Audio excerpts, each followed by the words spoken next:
go from basically from left to right. We'll start with Derek. And Derek, you will let us know a little bit about your character? Sure, you want me to go right now? Yeah, go ahead. Absolutely. So, Liren Valkane, he's a human. Seems to be kind of a rough and tumble type. He's tall, solidly built. He tends to carry himself with a soldier's countenance. He's got sharp features on the foundation of a square jaw, sandy brown hair, graying along the roots. He's got these seafoam blue-green eyes that, by some trick of the light, seem almost slightly luminescent.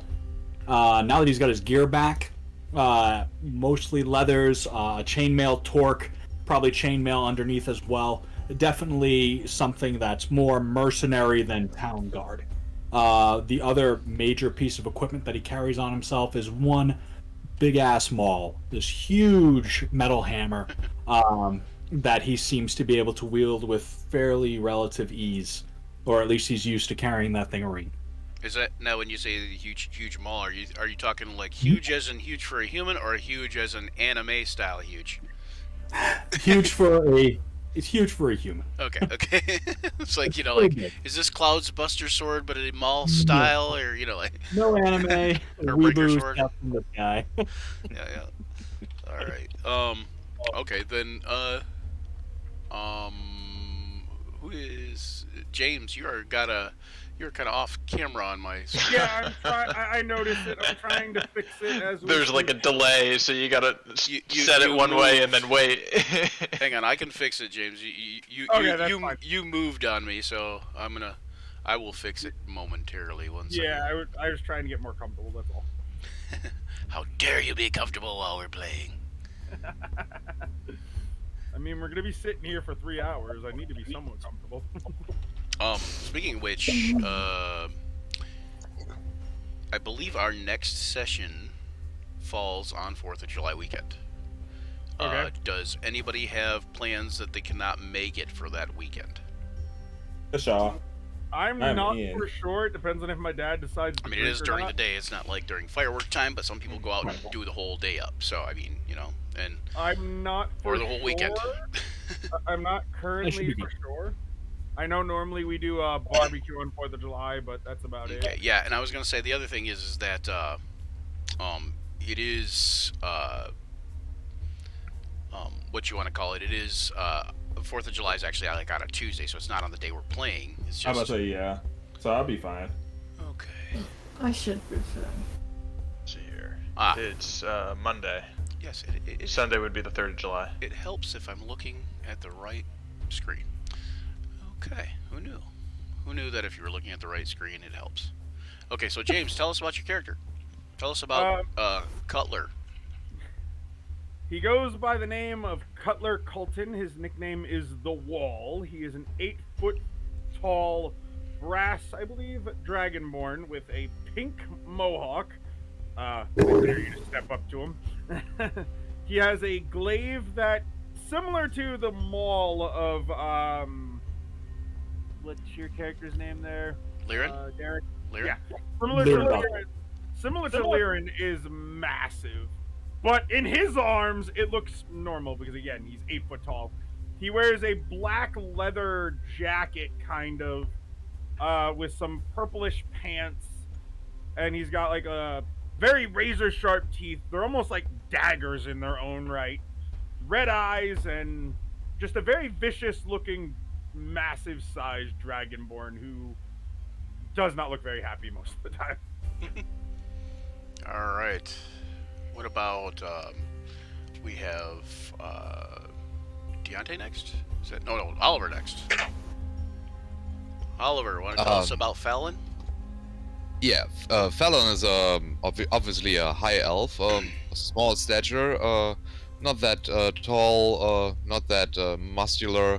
He's more lean, and he's wrapped in fine clothes, almost noble-like, but yeah, damaged by a long travel of the road, and here and there are bits and parts that were repaired or exchanged for other parts.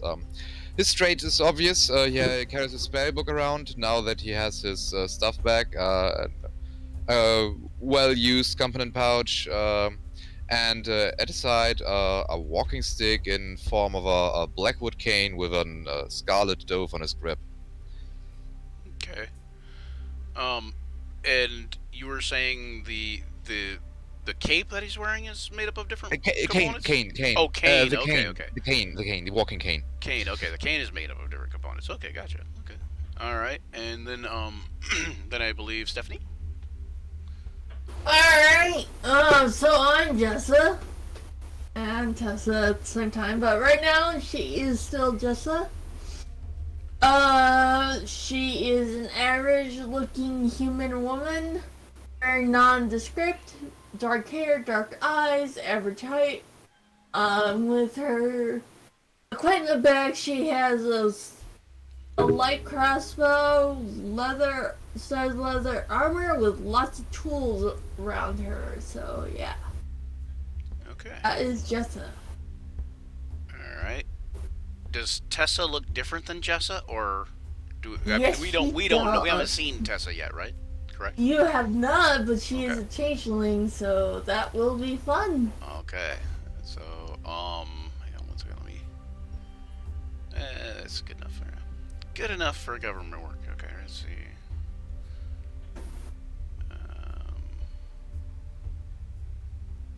There we go. This is gonna mess with people's minds, but that's okay. All right. So next is Deontay. Yes, Old Folly, as they call him. Deontay here with playing Folodar, the young changeling who was raised up by an elderly couple. Out for knowledge, out for new experiences, and out to make his parents proud. Hope that they rest in the heavens above. Well, it's only 10 feet. The place you guys are staying is only 10 feet long. No. He stands. He was respectable human-like appearance. Very grown out beard and hair. And he is wearing monk garbs from the monastery for which he stayed on. But he does not practice as much anymore, for he has another goal to pursue, and that is to obtain the world's knowledge and include it into his very expansive library. Okay. All right. So next is and last but not least, that's Taylor, right? Taylor, will tell us about your guy. Yes, I'm playing everyone's favorite kobold friend, Caw Bluey. He's a 5-year-old young kobold with bright, kind yellow eyes and like sapphire blue scales that kind of get lighter as they get to the tips of his horns. And yeah, he's a kobold of the cloth. He is an acolyte of Bahamut, and that's where he finds himself. He has very nice vestments that he tries not to dirty up, Right. and a stone amulet that he carries around close to his chest. All right. I think James is on. Oh, okay. James is currently centered on live. Okay. Okay, good. I wasn't sure. All I've right. been keeping an eye on it to try to make sure that I am. Okay. I didn't do the transition yet, so I wasn't sure. All right. So then, so you guys, when last we left you, you guys were here in the prison, released from your cells and talking to the guards and perhaps having a meal with them. You guys, Would that count as a rest, by the way? having a meal? Yeah, Or you like mean- a short rest or whatever. I mean, it could. You just Yeah. want your rage back. Yeah, it could. I mean, what do you need? What is it? I just want my rage back. Oh, your rage back. Oh, okay. Do you Need a that- long rest for yeah. that. I was gonna say, I thought you need a long rest for that, but I don't know. It But- might be. but did you even rage yet? Yeah, I raged the once trying to break the bars. Oh, when you were trying to break the bars. Okay, gotcha. Yeah. Okay. Yeah, What if I can't get mad when I need to? Right. Yeah, I think my biggest fear that first session was that that I was like, James is just gonna break the bars, and then I'm gonna be like, okay, what do I do from here? Roll high You know, enough, like, unfortunately. and then you guys are gonna have guards coming in and pouring down on you, and then I'm gonna have a total party kill, and I'm like, oh jeez, what do I do? Sometimes you just gotta start over Roll from high scratch. enough. Hey, Yes, Jessa it was was the one who close. almost made it out. Yeah, Jessa was closer to making it out too. That Right, because she lock picking. unpicked the lock, or picked the lock. All right, so and then anyways, so the watch commander, I believe it was, he Yeah. was going to take you to see the prince. He has said basically that you are going to have an audience set forth with the prince. Oh, you know what? I gotta do something here real quick. Sorry. And Okay. informed us that we were being held here because we were mind flayer victims Yeah, or because something you were prisoners of mind flayers and found on a mind flayer nautiloid ship. And the Elven Armada, the elves were actually just going to do away with you because they figured you were tadpole hosts. And yeah, so the watch commander informs you on the way over that luckily there was a human emissary on the Elven ship, and he suggested that we keep you and quarantine you and make sure you guys are not infected with tadpoles and such, and because it would be quote unquote inhumane to just execute you, having been captured and not knowing whether or not you are indeed infected with these tadpoles. Very appreciated. Right? It's like a good can happen. Okay, anyway,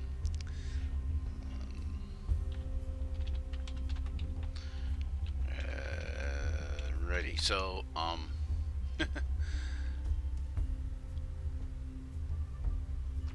so anyway, so they're walking you over there. Do you guys have any questions for the watch commander on your way walk over there? It's going to be quite a ways to go. I just inquire about their history. I have this open, completely blank book, and I'm just like trying to ask various questions about their entire culture. Okay. He essentially is, tells you as much as he can about the place. Lets you know that they've been around for a long time, and that the line comes from, like a pirate king. The original king of the Rock was known as the Bandit King, and he is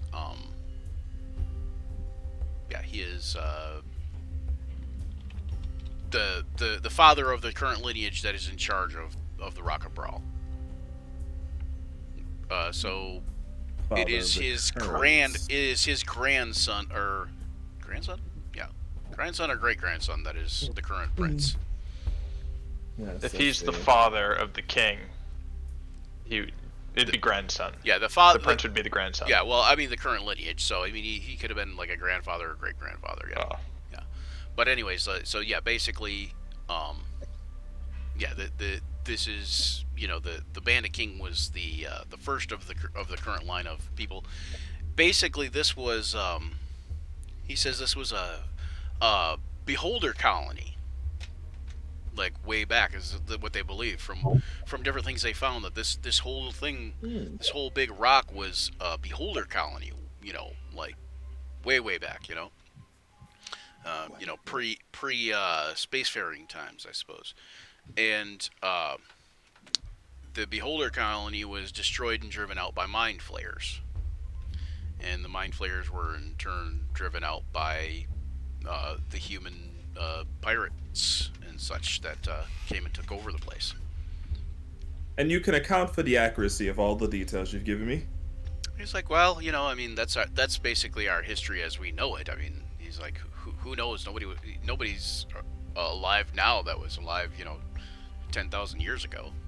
Documents, man. I mean, it has to be multiple accounts of the history from multiple people. I just need a little bit of source citation. He says, yes, you can get those at the Royal Library, I'm sure. And he says, I don't think the holders or mind flayers really kept meticulous documents. How can you be sure? We must investigate the royal library. She you can see the watch commander grin, and he gets this kind of wry smile on his face. He says, "Yes, I hear beholders are mostly word of mouth." Very I just closed my book.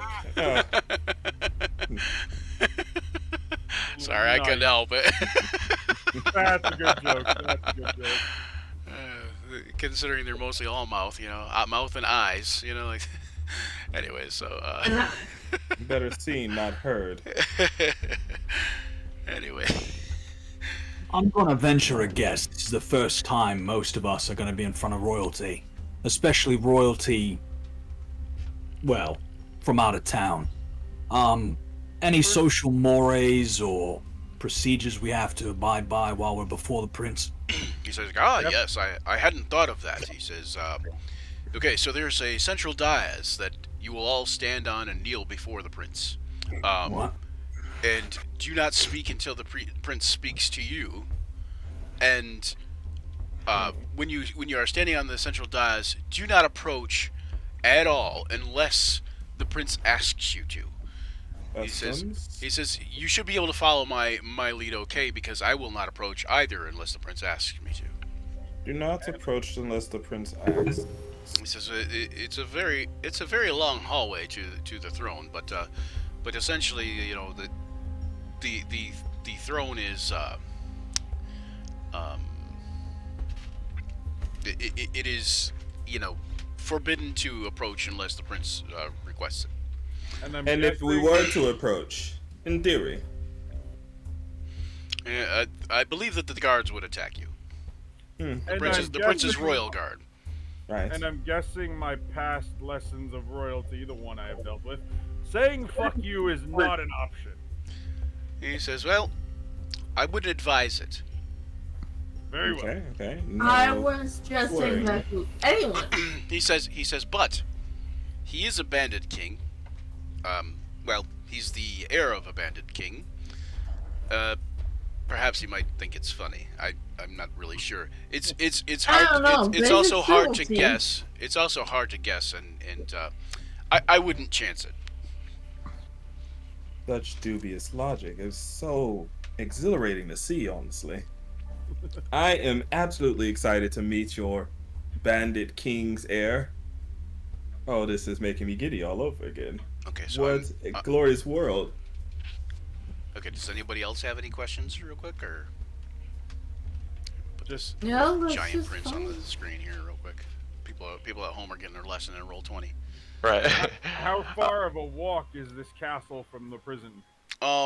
It is several hundred feet, anyways. Yeah.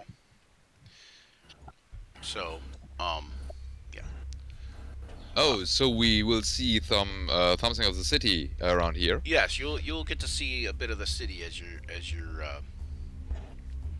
going around the place. Yeah, it would be nice to make us familiar with the surroundings. I think we will spend a little bit more time here than a few hours. Okay, yeah. So essentially from the prison where you guys leave the prison. Oop, I got the wrong measurement tool here. So when you guys leave the prison, it's I think these measurements are a little off, but they're fairly, decently gonna give you a good idea. It's probably almost a mile to the palace. Okay. Or at least a half a mile, because half a mile. Yeah, it's about 2,000 feet, so almost a half a mile. Okay. And it might even be closer to a mile. I just don't know if I got the proportions just set up exactly right yet. I believe the prison is 100 feet long, though, in which I got 100 there, and then an extra 32 there, so that might be right. I'm not sure. Regardless, so you guys, anybody else have any questions for the watch commander? I got questions about the tadpoles. Okay. He says, I will answer what I can. It's sort of an arcane mystery, but it is not a pretty sight, let me tell you. So you've seen it happen? He says, I've seen the transmogrifying ickiness, and he's kind of like he's moving his hands and trying to describe this, and he's like, just trust me, it's just not a pretty sight. Please tell me, for the love of God, he puts his hand underneath his chin and like wiggles his fingers to represent the The mind flayer tentacles. yeah. So Basilisk, I'm a basilisk. we were quarantined. How long do you have to be quarantined before you know? He says, well, the whole process is supposed to take, I believe, like 7 days.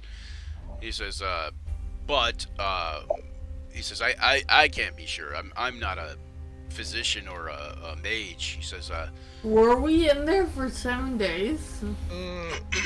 he says, oh yes, I didn't think about that. Yes, you were all you guys were all under a sleep spell for several days. Oh, He's like you were kept magically nourished and magically asleep until we knew for sure. He's like, I didn't even think about that. He says, my apologies. I don't know what you guys must be thinking. He's like, do you guys even know where you're from? I'm from Waterdeep. Stonebridge myself. as am I. He says, Far away. Far away. He says, you're from Toril. You're from the Big Blue. He says, He says, okay, well, that's different. He says, most of the people here aren't from there. People of a different world. Oh. He says, well, perhaps initially they were from there, but not for many generations. He says there are people that come from there still. It's mostly a secret down there. To them, we're just the Tears of Selune, and whichever way you prefer to pronounce it. He says, to most of them, we're just one of the Tears, and they don't know that there's a civilization up here. I certainly didn't. He says, well, I was just going to ask you that. He's like, were any of you aware? Well, I mean, Exactly. I mean, I assumed there were like aliens up here, but I had no idea there was an entire like culture or anything like that. I mean, technically, it could be aliens. He says, technically there are aliens. There's the Nyogi and the Arcane, and it's kind of long and Cutler just puts his hands to his forehead, just like, ugh. He says, but that's not important. We're in no danger from the Nyogi or the Arcane. Usually, an illithid or two has made its way into Bral, and we've had to contend with those polymorphed individuals. But you know, we're doing okay. We have a good royal guard and a good army and a nice watch, and we're doing well. He says, plus, you know, it kind of helps to be descended from a line of pirate kings because, well, let's just say they're untrusting. I understand that one as a pirate captain myself. I'm sorry, I was just still marveling at all of the words you said that I don't recognize. Okay. So when he takes you, you do notice that as you guys are walking around, you notice that when you're looking out, you do see essentially just space. You don't see thanks Premise Land, and thanks for the sub. You just see like basically night sky everywhere. You know, it's like it's a little disconcerting. But you can see the moon looks larger than it's ever looked. You know, like, you know, even on the sea, Cutler. You know, when the water does weird things with the horizon and the moon, you've never seen it look so large.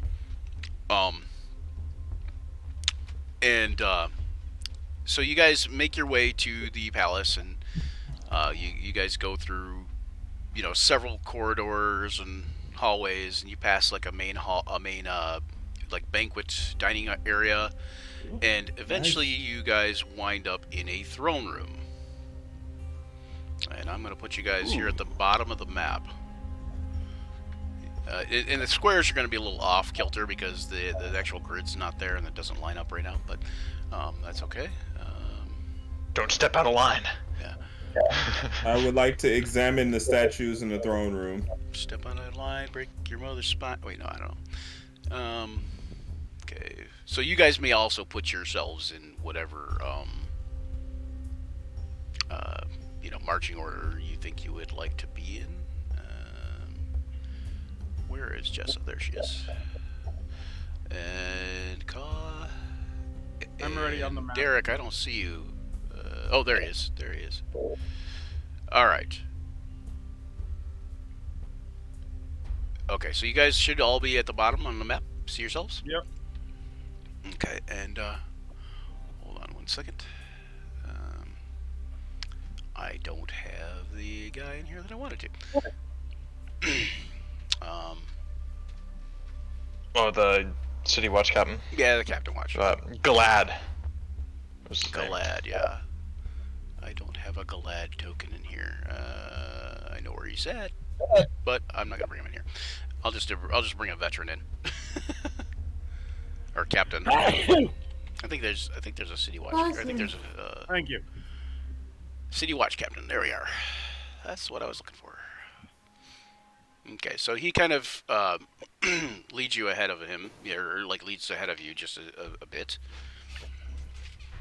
and he says, you may talk amongst yourselves. He says, just kind of be quiet and don't speak unless spoken to once you're on the dais. I'm guessing the dais is this big green thing. Yeah, the big green, like kind of stairwell pedestal thing. Yeah. Yeah, he says, to the east and the west it leads off into different chambers of the palace. He says, I wouldn't take off that way.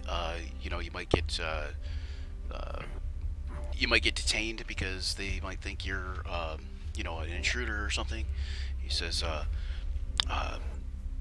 mostly just stay on the dais and, kind of, follow my lead. Yep. Got it. Okay, don't worry about me. I have no suicide intentions. Suicidal thoughts. Suicide by guard. Anyway, okay, so you do notice that there seems to be no guard, like no royal guard standing around or anything like that. Which kind of surprises you because he kind of assured you that there would be. So there we go. And if you wanna go between these squares are drawn on the map. Oh, by the way, you know what? I'm going to steal this map for momentarily because I borrowed this map, and I want to show who made the map. So Che Piku, I don't know if you guys are familiar with them, but they do a lot of D&D maps, and they are pretty awesome. So anyway, so I just thought I would do that. It's CZEPEKU. I'm studying the adornments of the dais. Okay. Just to make notes. So I'm just walking over and I'm just looking at things. Yeah, you also notice. I mean, this palace is like huge. Quite impressive. Yeah, it is huge. It's like it rivals probably the castle in Waterdeep. It's probably not quite as big, but it is definitely more Elegant. Yeah, Ornate. elegant, ornate. Yeah, everything. It's definitely got more artistic or aesthetically pleasingly like looks and feel to it. A lot of gold and glitter and marble, impressive yeah. statues Yep. and marble and I just- really dangerous looking statues with pointy spears. And you I can. just look. Oh, go ahead. I just look back to the party and go, I can tell this guy's a pirate. Yeah, and you can see that the dais, when you get up there, the floor is made up of some green semi-precious stone and like jade and agate and inlaid with a gold filigree with some onyx and possibly obsidian. Just all kinds of really interesting stones, like for any of you that that would even know what those stones are. Cutler's probably like, this is too much land for me. But anyways, Cutler anyway, understands the gems being a pirate. That's right, about it. right. So okay, so the city watch captain comes to here and he drops to a knee. I will follow his lead. What a rather interesting room. I'm gonna go right next to him. I can scarcely Oh. recognize a single thing in here. All at the same time. It does seem a little bit almost alien or foreign to you in a way. Some of the architecture, but it's very reminiscent of a human style architecture. But there's just something about it that kind of sets it apart and makes it sort of a little bit alien to you. And I'm just continuing to study even these statues as we approach the dais. And I don't just mean because you guys are on a asteroid thousands of miles away from home. Anyway, so are you all going to take a knee when you get up there? Yeah. I already did. Yep, I take 2 knees. All right. I am looking at a statue in the corner. Okay. Felidar just doesn't give a shit about the king. Okay. You see the make a perception check actually. Everybody? Everybody but Folidar. Okay. I feel his attention is based on the statues right now, but is like focused on the statues right now. Yeah, perception. Hey, we're doing good. We're All kicking right. it off right. No, we're not. We're absolutely horrible. We're on fire. All right. So There we go. Fantastic. okay. So Jessa, apparently you're the only one who notices this, but you see the prince kind of kind of like a little bit of a smile at the corner of his lips and arch an eyebrow. Sort of almost like a cocky look, but like is this really going on right now? And then you hear him. Then you all hear him go.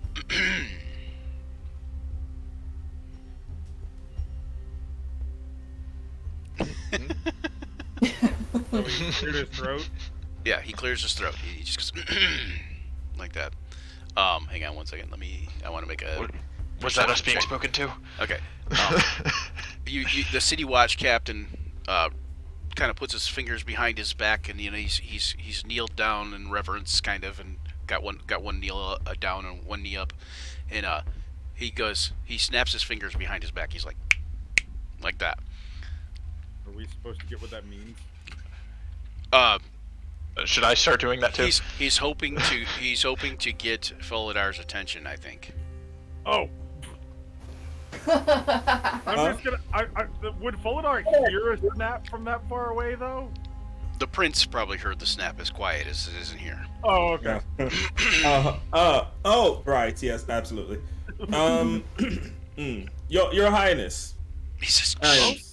You hear him. You hear the city watch like go shh. Like it's like shh. The captain. He's like, quiet.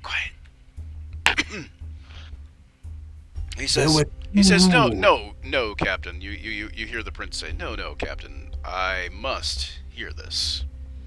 Oh, well, I was just noticing these lovely decorations you have here. Particularly these statues. They seem to be of 4 entirely different soldiers. He says, I yes. think they're the 4 horsemen of the apocalypse. By all means, indulge me. I would love to know more about the royal list of guards. He says, well, he says, your interest is intriguing, but why have you come before me? Colton just stands up. We're the guys that were in the prison because you thought we had mind flayers in us? He says, I thought. Well, that's what we thought, at least. We were told that we were gonna meet you and that we were being held prisoner in the prison because we were supposedly victims of mind flayer tadpoles. He says, is this true? And he kind of directs it toward the watch captain. And the watch captain says, I, Your Highness. And he says, well, He says, I did not put you in the prison. He says, and I did not get you out. But it is customary that everyone who visits the Rock comes and sees the ruling party, which is indeed me. But Why should we come see him if you don't know anything about why we're here? He says, why else would I want to see you? To get to know the people in your town, perhaps. He says, if I don't know anything why you're here, don't you feel like the ruling party should know exactly why you're here? Exactly. Scarlet is Apparently, we were unconscious for 7 days, and you couldn't figure it out during that time. This is going so horribly. We were told not to speak, even less spoken to, and we're all going, yep. He says, well, aside from your terrible manners, he says, I trust you're not all infected with tadpoles? No clue. We were I'm still trying to feel him unconscious out. for 7 days, so I believe the answer is no. never been near a frog in my life. He says, I have had some advisors tell me that you are from Toril below. How did you come to be on a Mind Flayer ship, do you know? No clue. Last thing I know, I was throwing somebody over the pier in Waterdeep, and then I'm unconscious. He I was says, being detained for a rather rowdy outburst, and then suddenly I awake. I'm afraid the story is similar with all of us, Your Majesty. We've got no knowledge of the abduction. Only scant memories of what we were doing right before. And then we woke up in the prison. He says, very interesting. Hmm. He says, and I am to understand you were rescued by an elven armada. He says, That's what we were told. not really a common thing in this region of space. We were lucky, exactly, yes. To be fair, the Elven Armada, or at least the elf staff in this ship, wanted to put us all down to be sure we weren't mind flayers. It was the human emissary with them that stuck their neck out for us. That's what we've been told, anyway. He says, And we appreciate that, don't get me wrong. he says, that makes a little more sense. He says, for I am told the elves in these parts would much rather eat you than look at you. But, what do I know? Eat us? He says, A very horrible diet, if I do say so. I don't think they'd enjoy the scales on my body. perhaps not. He says, however, we can get you back home. Right. But, of course, it is not free, and from what I understand, your possessions are not, what do I say? What is the word? Generous? Expensive. I would say my books are not for sale. We would Alright. need quite a bit patronage or a fellow, spendable person. He Let's says, cut to the chase. What can we do for you to earn passage? he says, that is a good question. He says, perhaps I should have to think on it a few days. And what do we do in the meantime? He says, I would say go out and familiarize yourself with your surroundings. He says, apparently you've been imprisoned for the last 7 days, and apparently you have no idea how you got here. He says, perhaps if you look around the city, you may find some clues as to why you were taken by mind flayers in the first place. He says, although I doubt it. In the city? Is there perhaps any squire that could give us a grand tour of this city? Watch Captain, I will leave that to you. And the Watch Captain says, thanks, Your Majesty. Your lord, It if I might may. as well. Could we detect the sarcasm in his voice? Yes, you can detect the sarcasm in the Watch Commander's voice. And then you can hear further sarcasm from the prince as he says, "You're welcome. I knew you would like this assignment." My lord, if I may speak to you so brazenly. He says, normally, I don't like to be spoken to unless spoken to first, but I'll allow it. You are foreigners here. He says, you are foreigners here, and obviously you are foreign to manners and royalty. Absolutely my point exactly.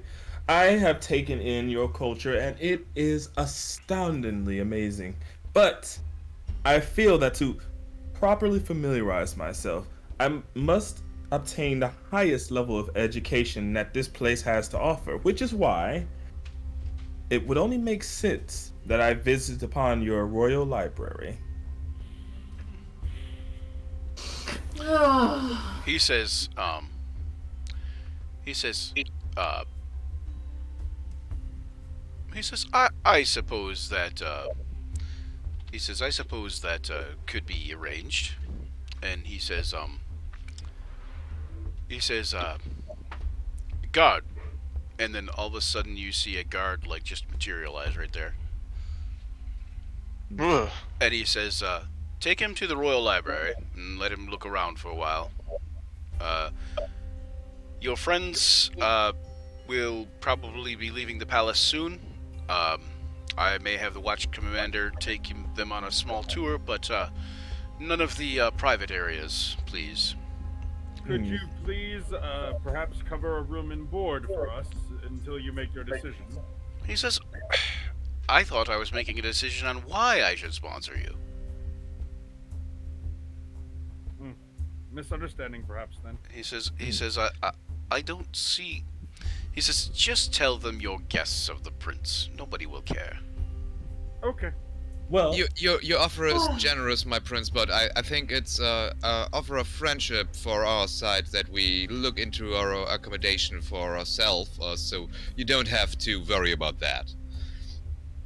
He says, I've just given you the authority of the prince, my good friend. He says, perhaps a lesson in manners would be appropriate at this point.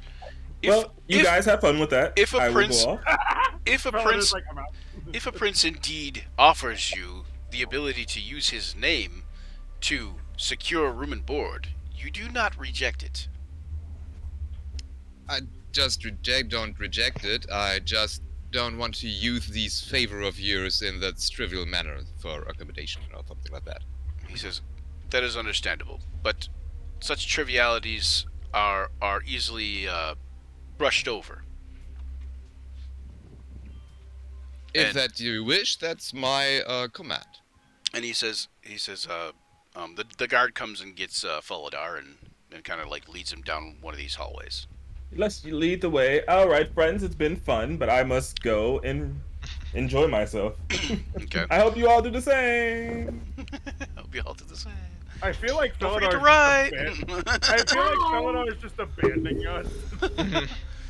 Okay, so and then the watch commander says, "Very good, your Majesty. We will take our leave." And like he starts heading back out. All right.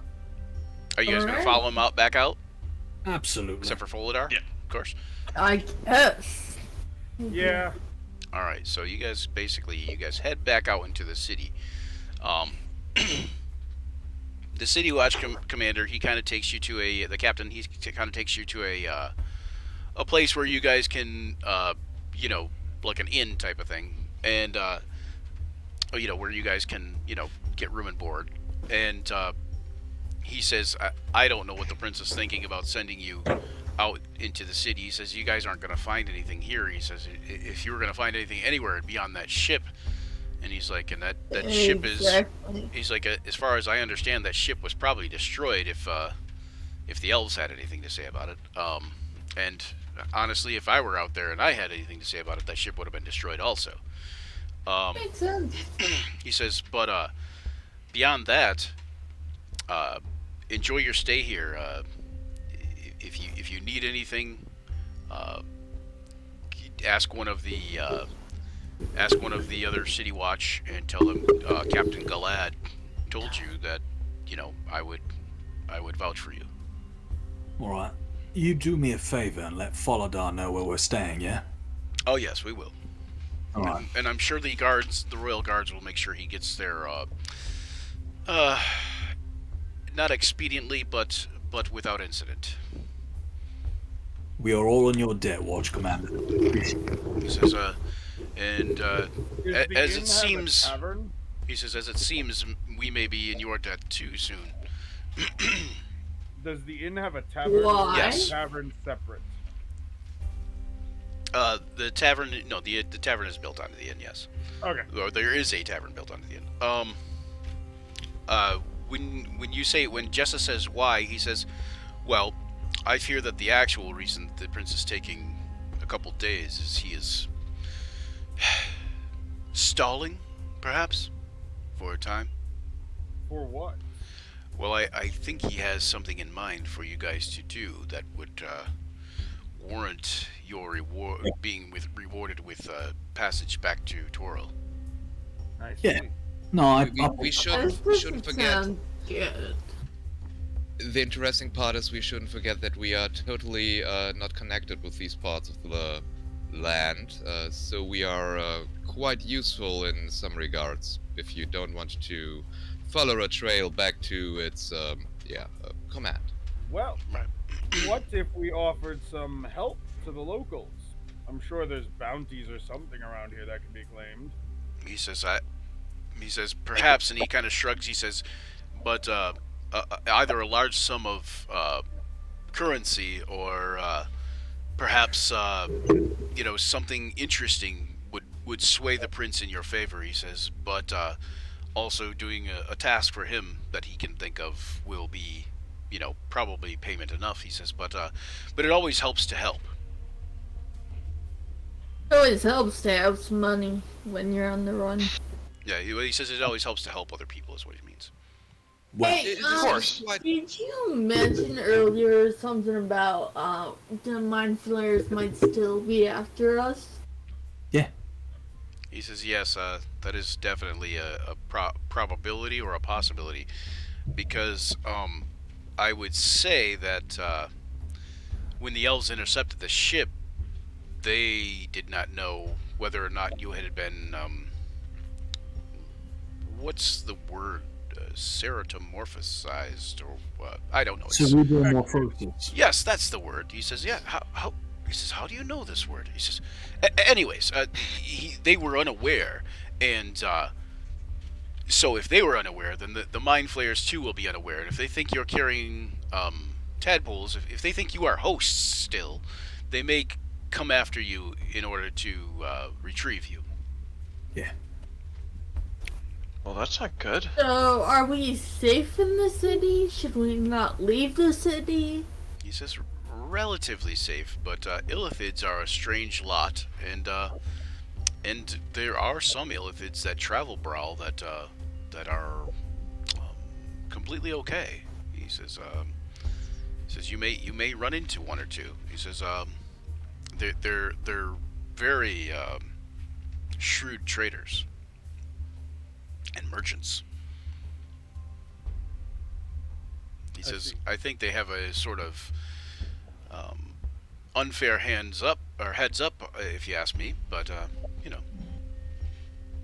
I could definitely see that, but so the ones we find in the city that are home to the city are good. Ish. he says, I suppose. He says, I don't see that they would be evil. He says, but he says, I don't know that I trust them. He says, but this whole the whole rock here, the Rock of Bral, is kind of an untrusting place in a way, because it is a pirate, originally a pirate settlement. It is definitely a den of thieves, it sounds like. I should fit right in then. Yeah, I know someone else will too. All right, so So, yeah. Are we going to stick together, group, or? Right, you want to know the That would be situation. a good idea. You want to know how I see the situation. All right. We are a material resource. The prince has first right of refusal on our contract. The only thing we got going for us right now is each other. And I don't know any of you, but that's better than nothing. What Yeah. better way to get to know each other than a little bit of drinking? We don't take any other jobs till the prince says he doesn't need us. All right. All right? What Yeah. about I mean- let's get some drinks. We kind of need a little bit of money for some drinks. I'm feeling that. Well, you should all have a little bit of money, probably, right? They gave us a stipend of 50 of these coins. Yeah, We need to figure out how much they're worth. Not to mention the prince also told us we could use his name. There's a possibility we can get some free drinks out of it. I don't think we should abuse that. Yeah, just put it on the prince's tab. Let's not, You let's said keep we it- should use his name, so Right? Like he told us to use his name, so We don't. Yes, we there's don't- using it and abusing it. I agree. There's a what's fine the line. difference? I tried to Let's warn not him. leave over it. What are they gonna do? Give him the bill? He's like, So what's here's the the other thing. difference? Here's the other thing I noted, all right? And you probably grokked it too, all right? These people have the most advanced jail cells I've ever seen, all right? They stopped a Dragonborn's breath weapon and they put an elf to sleep. You tell me anyone in Toral can do that. Hey, So- I almost got out of that cell. the bad thing is we don't Not us. we don't are in Toril anymore. That's what I mean. We're not in Kansas anymore, Dorothy. I don't get that reference, but the cards are all in their deck, right? So play it quiet, play it polite. That's it. Just imagine what we can do if we could grab a hold of these flying ships. Go. So yeah, let me. And since spoke of Elven Armada, they must have really beautiful ships. I don't know how many days that prince is gonna take. And as much as I like a drink as much as the other person, I don't want to spend the entire time drinking. Well, not the entire time, just a couple hours to get to know each other. Just only when you're not sleeping. Hey, I'm Just not until that you're- much of a Just until you're drunk. I'm not that much of a drunk, thank you, nephew. I agree with Jessa, right? Yeah. Yeah, all right. I agree with you. Well, then Oh, how good. else are we gonna get to know each other? We're gonna get a couple drinks. I don't know, like talk soberly. Sure. And then we're gonna get the lay of the land, all right? We don't know exactly what's going on here, but any knowledge, any at all, is better than what we got right now. Yeah. Well, considering this Okay. is a pirate den, my knowledge may come in handy. Yeah, it's a city, and some things are everywhere the same in city. There are some shady markets, there are some shady business, and we just have to find them and be good friends. Correct. All right, So should we divide it and conquer, exploring the city, or should we stick Sounds good to me. together? we should probably stick together. Mhm. We could cover more ground dividing, though. Yeah, See, but there's both. if something happens to Faladar right now, I don't like his odds. I think Faladar is the safest out of all of us. He's in the kingdom. I wouldn't- Inside of the castle. We don't know who these people are. We're taking their words for everything. Honestly, They've been modicum. true to their word, though. They haven't lied to us yet. what word? The fact that they would actually free us from that prison, by all means, they could have kept us there. Where you gonna go, Cutler? You gonna go home? No. You gonna You- swim? Do you even remember the Mind Flayers? Maybe they just made that all up. We don't know anything yet. I'm not saying they're bad people. I'm just saying I'm not convinced they're good people either. That's it. They're This- pirates. No pirate is a good person in my Yeah, all right. Then why are you trusting them, Cutler? Because you I'm know- a pirate too! Oh, so all pirates are thieves, brothers in blood. It's like a sort of a honor among thieves kind of thing. Is that Exactly. There's no honor among thieves. I don't That understand makes where them you're most getting honorable, your... correct? Right. Just It's Cutler logic. You gotta go with it, I guess. Exactly. It's like what? Don't make Makes sense sense, if you don't but think you about know, it only makes sense if you don't think about it. As I said. He's not exactly the smartest tool in the shed. a modicum of caution is all I'm asking for, guys, alright? That's it. Alright, where should we start? So, Get something to eat and like drink. land, talking to people, like figuring out where the shops are, see if there's any guilds about, you know. Where do you want to start? I mean, you're Well, danger. this one here, and Cutler points to Larian? Lyran.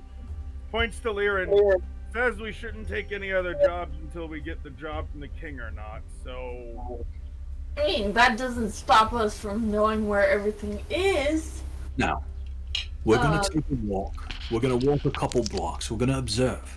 See what the people are doing here, alright? That's it. That's it. Play Alright, it calm. which direction? Pick one. North. North. Alright. Good as any.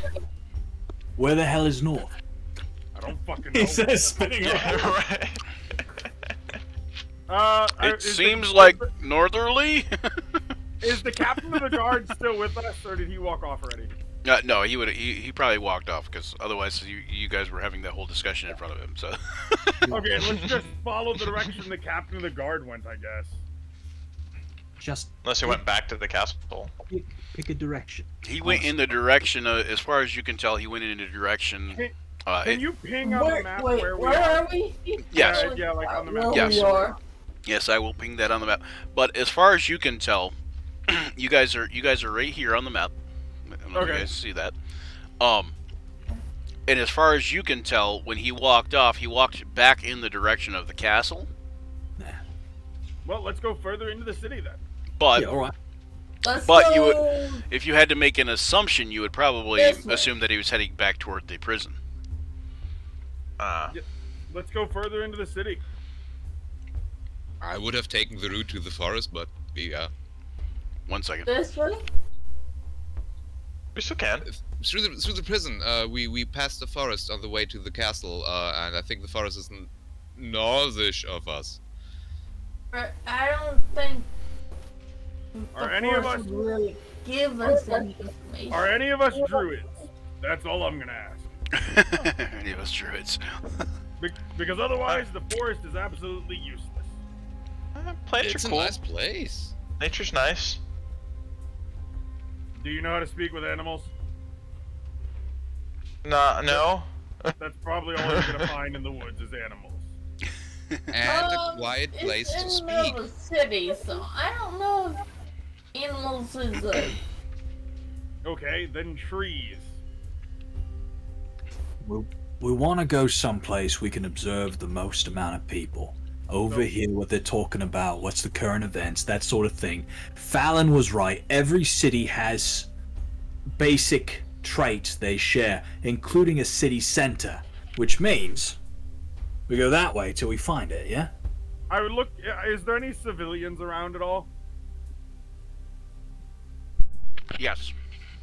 I would grab a civilian and be like, "Hey, could you point me geez. to the city center?" Sorry, 1 second. I was eating.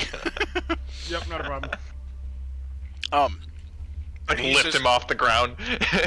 He looks Yeah, a little nervous. He says, "Yeah, it's that way," and he kind of points over his shoulder and kind of indicates that it's in this direction. Thank you very much. I set him back down and start walking off. Well, I guess we're going that way. You do notice while you're at the inn in the tavern there. Are you guys going to stay and drink it all, or eat it all? Apparently not. Okay. Well, you do notice that there are a couple. There are several humanoids that you're probably not familiar with. Like, they look different than any other humanoids that you've seen. One is a tall, scrawny, like lanky blue individual. It's a Tall little, and scrawny. yeah, it's a little bit hard to guess whether it is a male or female. Um, and there are some there that that look like almost like an ape or a monkey type thing. But you're not really sure, and they seem to have some sort of vestigial underarm flaps, yeah, for lack of a better term. So yeah.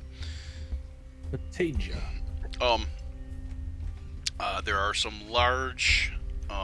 As you're going through town, you see a couple of large, what looks similar to like perhaps a loxodon, but instead they have heads of like hippos. If any of you knew what a hippo was, or if any of you know what a hippo is, I mean, but as a player you would obviously. And just some strange looking creatures, and some that look like not humanoids at all sometimes, but other times they do, and the changeling kind of almost has a strange kinship with them. So, out of character, the race is from the UA, and then I'm guessing shifters. They existed before the UA, but yes. No, the shifters are actually the ones that you see are plasmoids. Oh, okay. Yeah. All right. But yeah, Not and then there's some that were definitely not in the UA, but there's all kinds of familiar races as well. Anytime you see an elf, aside from Lyran, you're an elf, right? Nope, that would be Fallon. Oh, Fallon. Fallon's an elf. So Fallon, every time you see an elf, they're kind of indifferent to you, but they are totally like turning up their nose at everybody else, and it's like worse than the haughtiest high elf. Like worse than you would think of yourself. Like racism. They're just like there is not enough room on the street for themselves. Oh, I hate those kind of people. They're even too snobby for me. Yeah, they're essentially like they're just gods walking among mortals to them. I mean, guess that's the best way I can think about it. But we are snobby gods. Gods of snob. The How long gods does it of take for us to snobbery. How long does it take for us to get to the city's center thing? It's only about the quarter mile, so and you get there, and it's like a big market center, like a big open market with some small buildings here and there, and a lot of tents and a lot of kiosks and that kind of thing. I'm guessing I stick out like a sore thumb here. Have you seen some of the things No, we've passed? you don't stick out like a sore thumb at all. There are other dragonborn, but there are other lizard-like folk, and there are other just stranger things that you're not used to seeing. Some elephant-headed people, and that kind of thing. I would like to look to see if I can find anybody who looks shady enough to maybe be like an underground criminal or something like that. Looking for trench coats. There are probably some people there. But I have to make a check to see if I can identify them, or Sure. Yeah, sure. what kind of check? Make a investigation check or a perception check. Either one would probably work. Due to my history of being a pirate myself, would I have advantage on this? So are you looking for another pirate? Yeah, preferably. Yes, you would have advantage. Okay, so we are going to go ahead and my skills. Such a small screen. Oh, I forgot to roll with advantage. I'll just roll it a second time. Okay. Yeah, you find somebody in short order. The peg leg and the eye patch don't give it away, but the scruff and his manner of kind of looking around, kind of sets him apart as being pretty seedy. I walk up to him. Hello, fellow traveler. He says, "Oi, what you want?" I couldn't help but notice you're a pirate as well. He says, "Perhaps. I don't think pirate is the right word. And what would you say the right word is? I like to think of myself as a procurer of goods, I can agree with that. an acquirer of rare antiquities, if you will." Do you perhaps need any help with that? He says, maybe. How much Maybe. how much experience you got on a ship? I used to be a pirate captain myself before coming here. Captain, eh? He says, "What happened to your ship?" Well, long story short, got into a little bit of naval combat and burned it down, unfortunately. He says, elves. Bet it was elves. Yep, elves. Gotta hate them. He says, that there your crew, and he kind of like is glancing over at the group you came in with. Like Currency, I you're not guess. exactly standing by each other, probably at this point. I would imagine you guys kind of, are standing a little bit apart, but Yeah. I just go, currently, I guess you could say that. One who is definitely a member of my crew, I just point to Cobb Louie. That's my nephew. I'm waving. he says, "Oi," he says, "Oh, we could use a deck swab, I suppose." He says, I think maybe we could accommodate you." He says, "How many of there are you?" 1, 2, 3, 4, 5. There's 6 of us total. One is currently in the Royal Library. He laughs. He says, "Oh," he says, "You're joking." He says, No. He says, "All right, you make a right good crewmate." I'm gonna let him think I'm joking, I guess, even though I'm not. Royal Library, indeed. He says, he says, "What's your name?" My name is Cutler the Wall Colton. He says, "Oh, nice to meet you, Cutler." Indeed. He says, And "What?" yours? He says, "What about your friends over there?" Why don't you ask them yourselves? He says, "Oi, friends," like that, real loud, and everybody like you guys kind of hear him, and then like kind of everybody around you hears him, and they all kind of like look for a second, and then they all go back about their business, like, "What the hell's he want?" Yeah. He says, "Come over here, come over here." What? Well, go over there. Why? He says, "What? Your friend here says you're his crew, and you need a job on a ship, perhaps." We're I am not his crew. We're not accepting contracts at this time. Thank you very much. He says, "Oh, well, you're confusing They're me." not. He says, "You're I confusing am. me." They're not accepting jobs. I am. He says, "Oh, I'm a bit confused." He says, You see, when I told you my friend was in the Royal Library, I wasn't joking.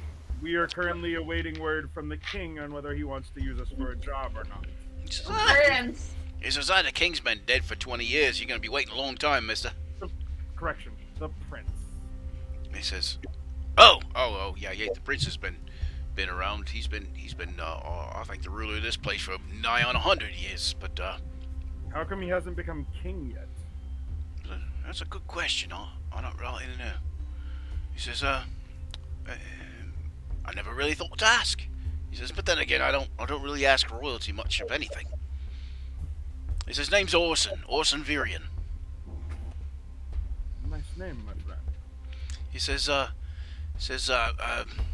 I don't know if your friends are coming or not, but, we could use an extra crewmate or two. He says, I'm sort of definitely confused on your friends. He says, but if you're waiting on something from the prince, he says, don't you think you might ought to continue to wait? He says, I don't want any trouble. I'm trying to get to know people. I'm not from this land. I'm from Toril originally. He says, hey, aren't we all? Right. Let's let Cutler get to know his friend. I'm gonna figure out what this currency is. I'm gonna go to a market stall selling daggers or weapons or something like that, something I can gauge. I will be right back. I'm gonna go to the bathroom.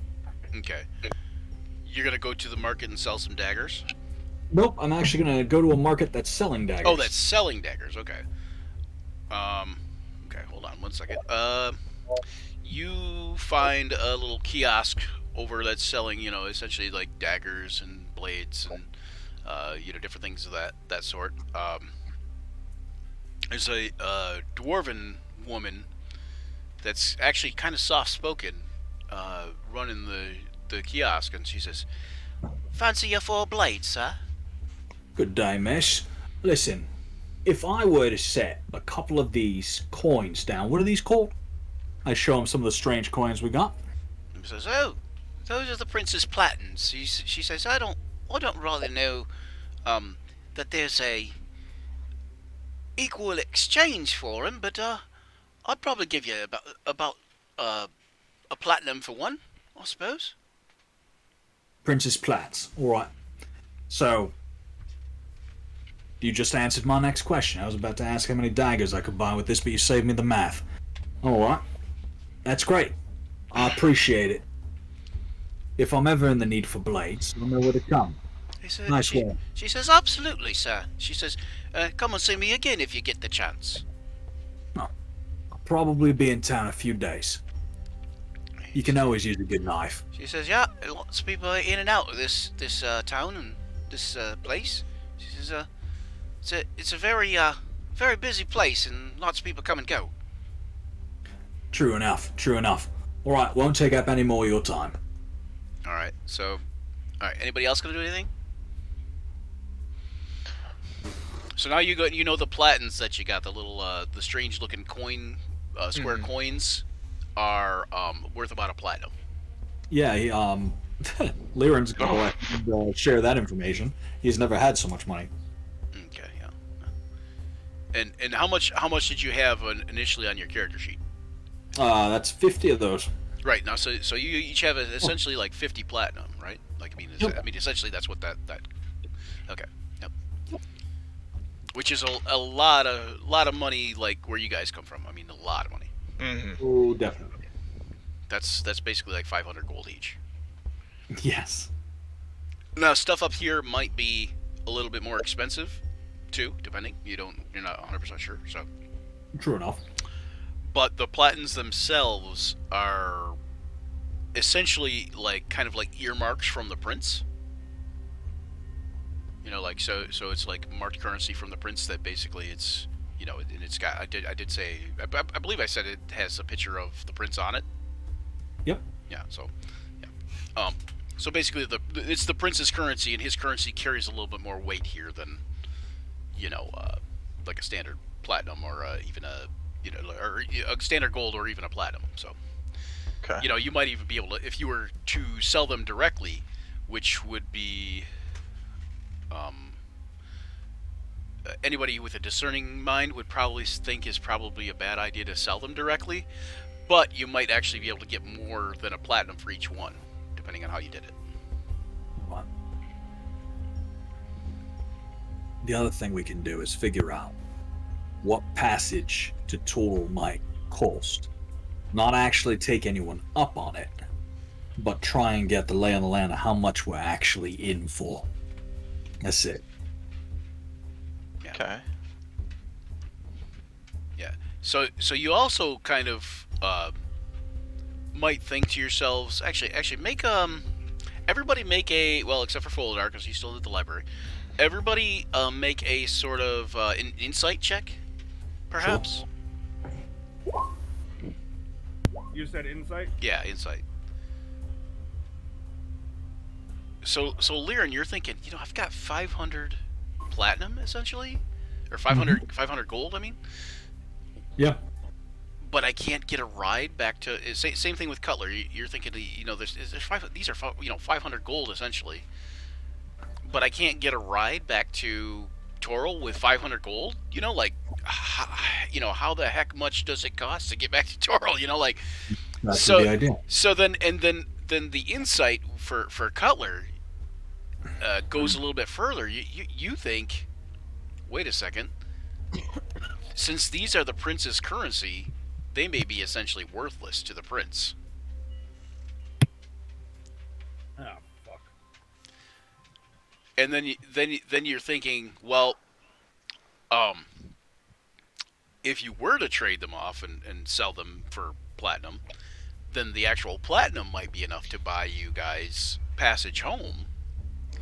However, it might be looked upon as not only rude but illegal to trade the prince's currency and expect the prince to cover that currency if you were to sell it. So that's what that 21 insight gets you. Well, fuck. We're in a bit of a jam. How so? Well, at least we have more money than I thought we had. Yeah, well, unfortunately, the prince might not even accept this currency being his currency. All right.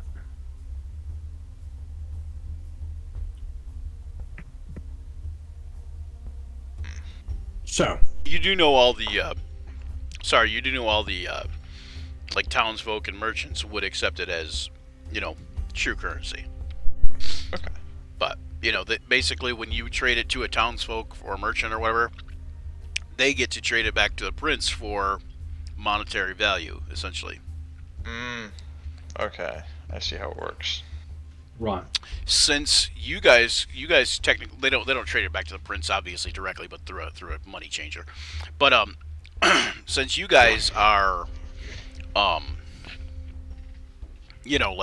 since you guys were given this currency directly from the city, you trying to trade it back to the prince might not go over as well, or trading to a money changer might not go over as well, because essentially the prince just gave you free money, so Right. Which is why we're not putting anything on Prince Andru's tab.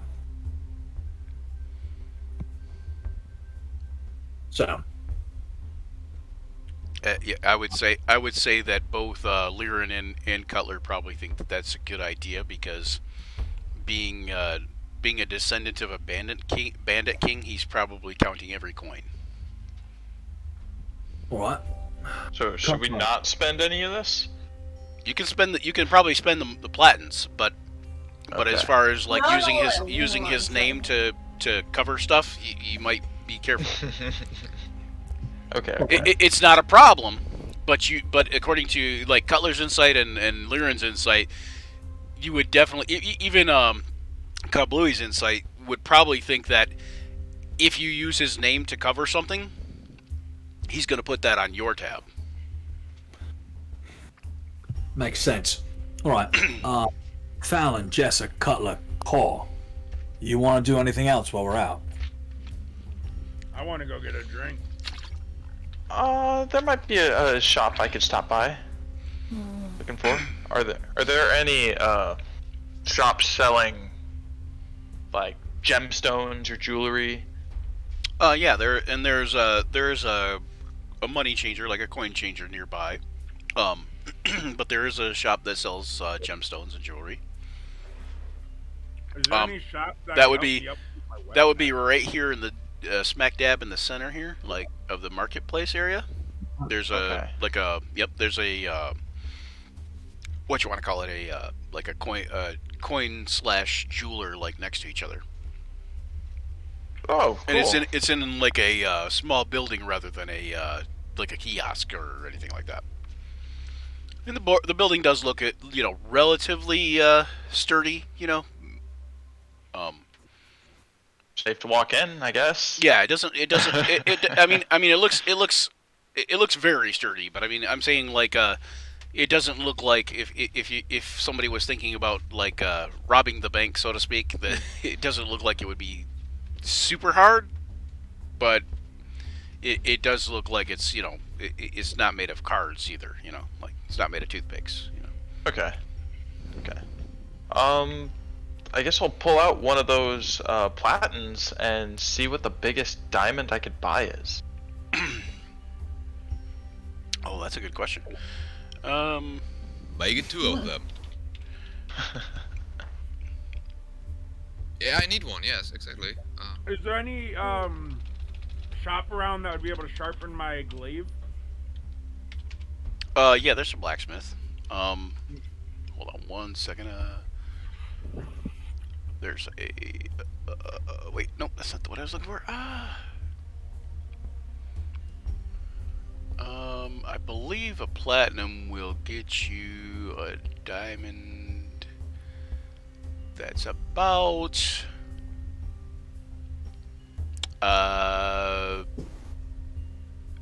It can get you a diamond that's about a half-inch in diameter. If for 2 of the platins. I know Okay. nothing about diamonds. Is that big? That's pretty big. So like, yeah, it'll kind of sit in the palm of your hand. Yeah, I'll do that. That sounds pretty cool. Or they will do one that's a 1/4 inch in diameter for 1 platinum. The question is, how much gold is that worth, though? Platinum's a platinum. 10 gold. Yeah, so 10 gold. Yep. Okay.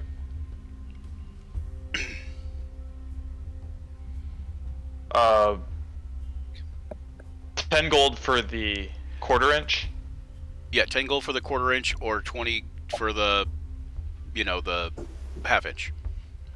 So essentially, also when you're looking in this place, I mean, you see more like gems, that kind of thing than you've ever seen before. Huh. They all seem to be kind of laid out on a cloth. The cloth is very, very dark in color.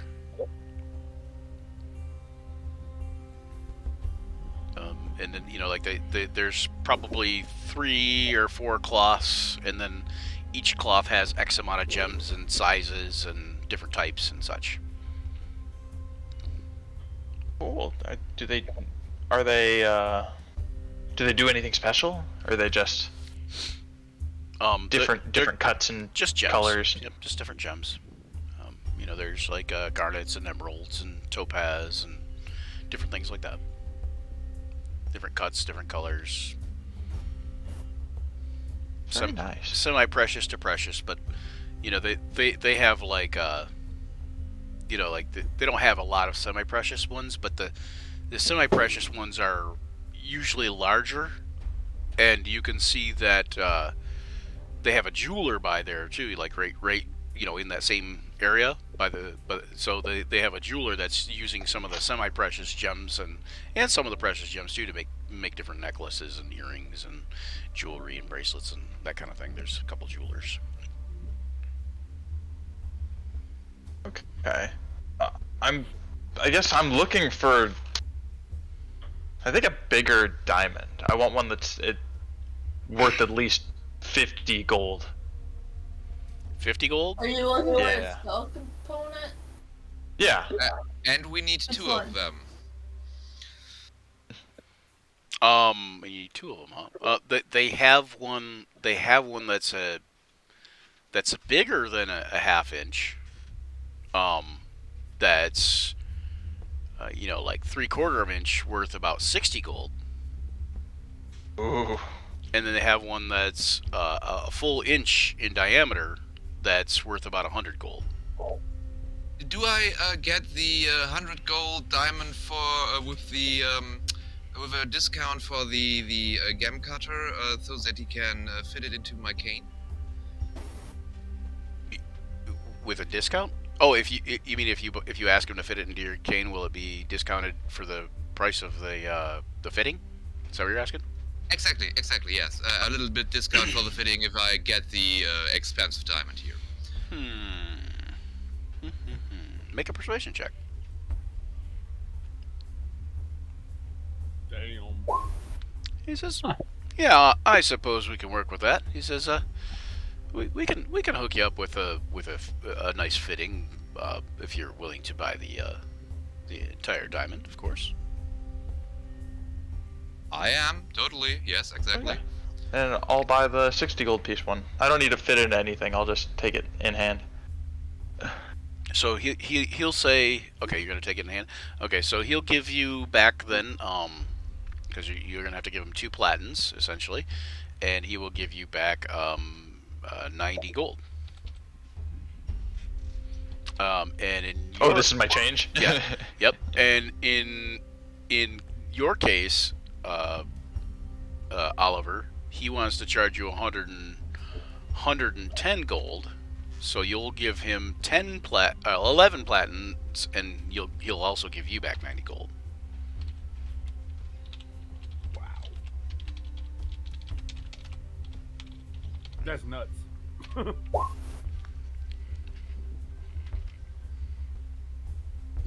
Felon tries to. How many platinums do we each have? 50. Okay, so we have 50 platinums and 10 gold. I don't think you have any gold unless you had any gold on you, but I don't think you have any gold on you. I might have had it from my background or something. Yeah, Yeah. Yeah, it gave me a Yeah. little bit too. Yeah, might be with your items. Maybe with your items that you had that they had. But yeah, so if you have 10 gold, then you have 10 gold. But otherwise, then no.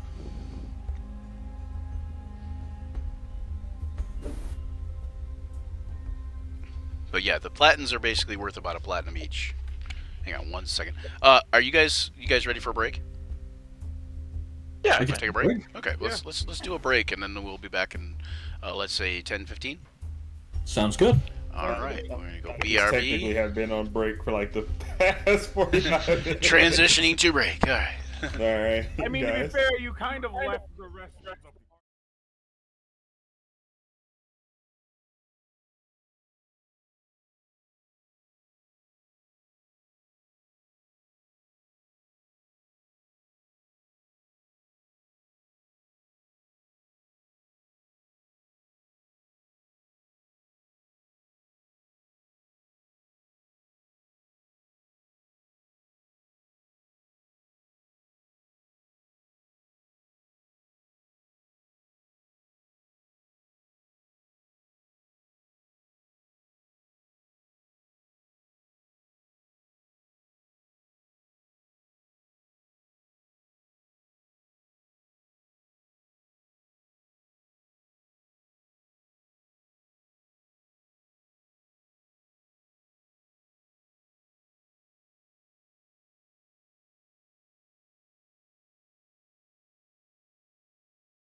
Alright, and we're back online.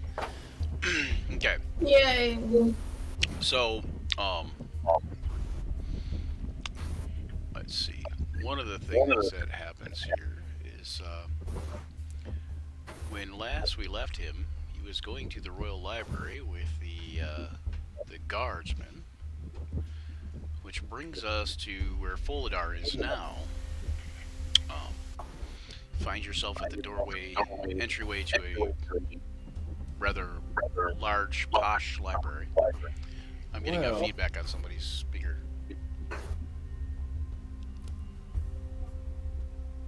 Well, this is quite the library. Am I still next to the guard?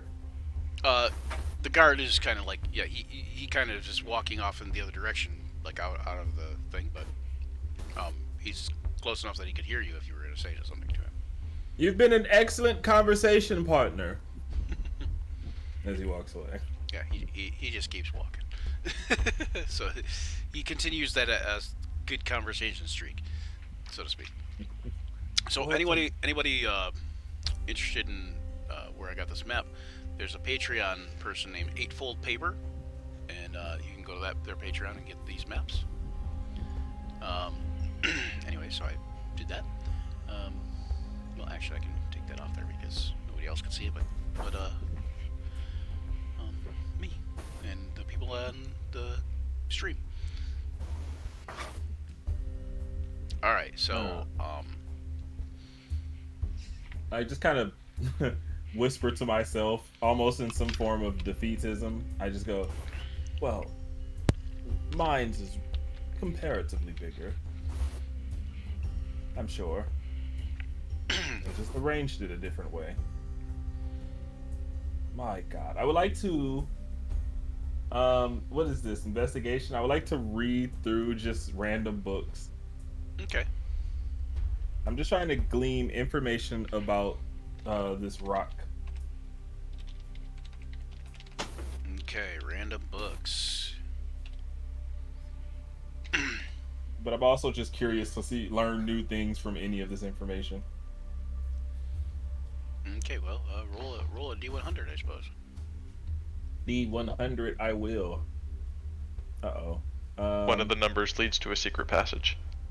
Wouldn't that be amazing if I could just land on a secret passage? All right, I may have, just out of completeness, forgotten how to roll in Roll20. /R and then space and then 1D100, or over at the left there's a toolbar. Oh, and right, the toolbar. Near the bottom of the toolbar there's a D20. That would have been smart. Using the 70. toolbar. Survey says 70. The first book you see laying on the table there is called The Tao of Life. This volume is the thickest, but somehow the least complete. It contains many anatomical diagrams as well as several normative references to the Tao of Death. Tao of Death. Because that's the Eastern way to pronounce it. This book is written in an old dialect that most people have trouble reading, and it occasionally goes on long-winded philosophical tangents. My favorite kind of book. I'll have to add some of these quotes to my own. Interestingly enough, the book kitty corner and across from it on the table is The Tao of Death. This volume is missing from most sets after a book burning campaign, but its existence is pretty well known, possibly even to you. The book is written in an old dialect most people, even magic users, have trouble reading, of course, and it also occasionally goes on long-winded philosophical tangents. I would like to have this moment now where I'm just kind of taken awe at the fact that the Tao of Death exists Right. on this rock. So I would just be like, oh my God, is that the Tao of Death? I am so freaking out here. Yeah, the only copy you've ever heard of was probably worth like 50 to 100 gold pieces and was a kingdom away, or Yeah, like kept I in wonder if they like have Candlekeep Library or something like that, like, I wonder if they have a borrowing policy. possibly. Yeah, so I just I look doubt through it. these. If you're royal, Right. then they do. But you know. I just kind of gleam through the Tao Dev, and I mean, when I say gleam, I actually kind of get absorbed into it because again, it's huge for me just to be like, wow, this is. I'll never get another chance to read this. But then once I've taken my mind, I focus up, and I want to delve. I kind of walk deeper into the library with this like internal logic of usually the There more is important books. there is a couple of books here on the table that seem to be a sort of fan fiction starring Lolth called 50 Shades of Drow and 50 Shades Drower. I just look at. I'm just gonna read the summary and go. It looks terrible. It looks. Just really, Brian. Just really. Onward. My goal is to find myself deeper into. I blame Reddit. I blame Reddit. Yeah, sounds about right. Reddit is the reason a lot of things exist. Sorry. So I just delve. I try to delve deeper into the library with the idea that they keep the most important books further in the back. Yeah, and you do notice that there are like 2 stories worth of books. I mean, you can't really kind of see it on the map, but you can see where it does go up past the first level, you know. And there is a balcony that reaches to the second level. Plus, there are these ladder. Well, hang on, am I on the pinging thing? Yeah, these ladder things, you know, that will like these ladder carts or whatever that move around the. All right, library. I would like to roll for investigation to see if there's some sort of Dewey Decimal System here. Okay. Let me just check my sheet because it's been a very while since I've looked at it. And make sure my investigation. What is your background, by the way? Are you a librarian or something, or? Sage, I am or? a sage. Ah, okay. That has Sage claim to a librarian? library. Yeah. Ah, okay. Do I get advantage for that? Yeah, go ahead and roll advantage on investigation. Nice. Wow. You do notice that there is some sort of alphanumeric order in place. You're not 100% sure that there is something that you can decipher easily. Okay, so there's definitely an order to this. And when there's an order to a library, that means that there is information that is put together. If I can find everything. Oh, joy. And imagine those others wanted to venture around town. Where's the fun in that? So I'm just gonna start flipping through like this. I'm going towards the sections that are more related to specifically their culture Their culture. and the Okay. king. All So I right. want to know more about the king and his people. Okay. You peruse for a little bit, and you find a section that includes some of the stuff about the area. You find a book. There's one called "Landmarks to Visit Before You Die," detailing a number of landmarks and monuments throughout the city that you've never heard of. Okay, so I take out my own little blank book that I've been recording things in, and I just kind of copy those landmarks down into it. You also notice a book called Hitchhiker's Guide to the Kingdom, which is not an entirely inaccurate advice book on how to see the kingdom in less than 30 copper pieces a day. The very first page contains only the words "Don't panic" printed in large friendly letters. I say this may end up being my favorite book. I can just feel it. Do I find anything on the king and the prince? Yeah, actually, the king. Hang on, I'm sorry, I gotta bring up the king here. Is there something specifically that you want to know about? I'm the actually king? looking for pictures. Like history. Anything history, of course, but I want to see if I can find as many pictures of previous kings and the prince as possible for reference. Okay, this is something that you do see in one of the books.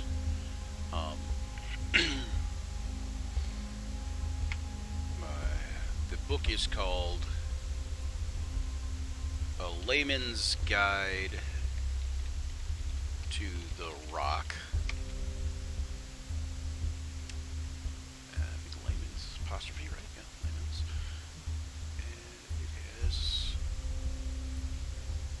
it has a large like fold out like pitcher kind of thing in it that looks just like. Oh, what happened? Why is it not going? Did I not do something right? Oh, here we go. I'll just put it in all your journals because I don't know why it's not showing up. Oh, it's because I have it in pop outs. That's why. Let me do this. Character pop out windows. There we go. That's why I stopped doing pop outs. I see. Okay, so it looks like. Whoops. Now it's not coming up. Wow. Okay. Here, let me refresh. See if everybody's gonna go black for a second, but that's okay. While it's refreshing, I've got to say I love the pop culture references to Hitchhiker's Guide to the Galaxy and 50 Shades of Grey. Yeah. Well, I thought that was a nice touch, but some people don't appreciate them necessarily, but you know, it might ruin immersion a little bit. But anyway, so here's what the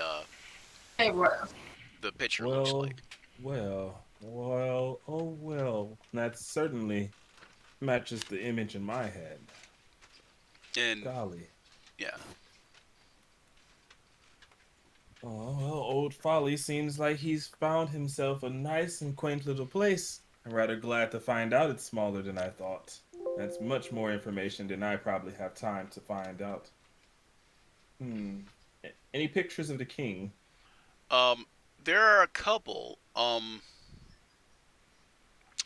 It looks like the king was similar looking to the prince. Like he's kind of a gaunt, tall looking, but the difference between him and the prince is the prince has like short hair and the king has long hair and a mustache and like goatee type of thing. I studied the picture. He also has an eye patch, and his long hair is pulled back into a sort of like a ponytail type thing, like a with a like a bow on it type of thing. Nice. Man has good style, impeccable style. And he's wearing a nice red gold braided frock coat with a brocaded like vest underneath kind of thing. Really fancy. He looks like a really fancy a really well dressed pirate captain. Now, this is the king or the son of the king? This is the king. The original king. Okay. Yeah, this is the original king. This is actually the prince's grandfather. Oh, he looks. And the king's name is Kozar. King Kozar. A face like that's a pretty good-looking face. This isn't enough to profile a perfectly representative ideal. I look around a little bit in the library, and then I just kind of do a call out. So I just go, "Oh, guard! My shadowy friend." Okay, you here. What do you need? Oh, I just started to miss you a little bit. He's like, don't bother me unless you need something, okay? He's like, well, I'm not big on books. If you could, I would like another audience with the prince. He says, that could take days. He's like, well, I hear you have one coming up in a few days anyways, but he's like, literally, that could take days. He's like, I can try, but he's like, I can't promise you anything. But then who will I ask to take books out of the library? He says, oh, you can't take any books out of the library. Oh, so you do have an authority on the library then? He says, well, I just know that nobody's taken books out of the Royal Library that I know of. Is that some sort of rule that you've been following? Yeah. That seems to be the rule, yeah. Seems to be? Well, yeah, nobody takes books out of the library. I mean, you can see that there's books in the library, but, taking books out, that doesn't seem kosher. Well, in the time that I've been here, of my good guardsmen, royal, if you will, I've noticed that there is a total population of 0 in this library. And thus, that may go to explain why no one has borrowed the book, but now you have a population of 1, so... He says, well, the librarian only comes in about once a month. He says, the only other person who's usually ever in here is the prince, but, beyond that... So you would theorize that the prince needs a book on his own history at this point. He says, I don't know. I could not be conjecturous as to what the prince might need. My point exactly, which is why, again, I would like to borrow this book. Okay, well, if I let you and I get in trouble for it, I'm going to find you, and it's not going to be pretty. Well, between you and I have no problem bearing my head to be laying onto a pike. But if I'm right, and the prince does not ever ask for this specific book, then that means that it should be fine for me to take any book out of here, as long as it's back in. He says, oh, you're going to bring it back? He's like, sure, whatever. I'm glad we could come across a deal. Now, could you... He's like, as long as you bring it back. He says, make sure you bring it back, though, because if you don't bring it back, I know I'm going to get in trouble. Oh, absolutely. I would never steer you the wrong way. All right. I am but a sage man, a librarian myself, if you will. So I know the importance of a volume being completed. Now, if you could so kindly direct me to the exit. He says it's back this way, and he appears right back. Where'd he go? Right back. He reappears there. Okay, so I'm just gonna follow him out of here and head to this town. Okay. Okay. Meanwhile, back in town, what are we doing in town? Wait, before we move on, so just to be clear, I am adding a layman's guide to to my inventory? Yep. Great, okay. Is that all you're adding to your inventory? I mean, we could say I stole like 12 books that have nothing to do with anything. I would say you could have got 3 and got away with it pretty easily. Yeah, so I'm just going to say the layman's guide is the important one, and I just took 2 random books that I did not read before. 2 random books. Okay, so what you're going to do is, you're going to pick 1 or 2, okay, like the number 1 or the number 2, and then you're going to roll 2d100. 1! That's what I'm picking. Okay, 1. Okay. So I'm going to roll 2. I'm going to laugh if one of the books lands up being the dark book that he was looking at. 19. Wow, these are the lowest D100 rolls I've ever had. Okay, one of them ends up being The Spider King, which is basically a fictional tale of an adventure delving into the Underdark to slay a fearsome giant spider. Okay. And the next one, go ahead and roll another D100. Oh, you did roll. I rolled 2. Okay, so it was a 2 and a 17. Wow, that was close. Okay. They combined to be 19, so one was a 2. Yeah, it was a a 2 and a 17, Yeah, not a 17, 19. Yep. Okay, yep. Okay, and the other one is Physiologies of Magical Creatures. Information on the biology of beholders, dragons, unicorns, and more, full of diagrams. Perfect. That could actually come in handy. Yeah. An actually Yeah, possible, I like that. useful book, actually. Love a good diagram. Does that book by any chance have mind flayers in it? It may. It may. That may come in more handy than we expected. And it's full of, and you can see I put it in the thing so you guys can copy and paste it party treasure if you need to. But also you can see in the thing it clearly says full of diagrams. That means I would imagine it probably has a diagram for everything it talks about. Nice. It's just a matter of a mind flayer is a magical creature. Given the size of this guy, I may be able to even replicate them. Right. I believe a beholder is considered an aberration, possibly. Possibly. Ooh. I think so, yeah. Okay, so did you want to know what else? Oh, sorry, go ahead. Oh, well, that was me, wasn't it? I was getting feedback. Yes, that was yourself. Okay. Like, oh, I'm sorry I interrupted myself, you. Don't let it go. Don't take it personally.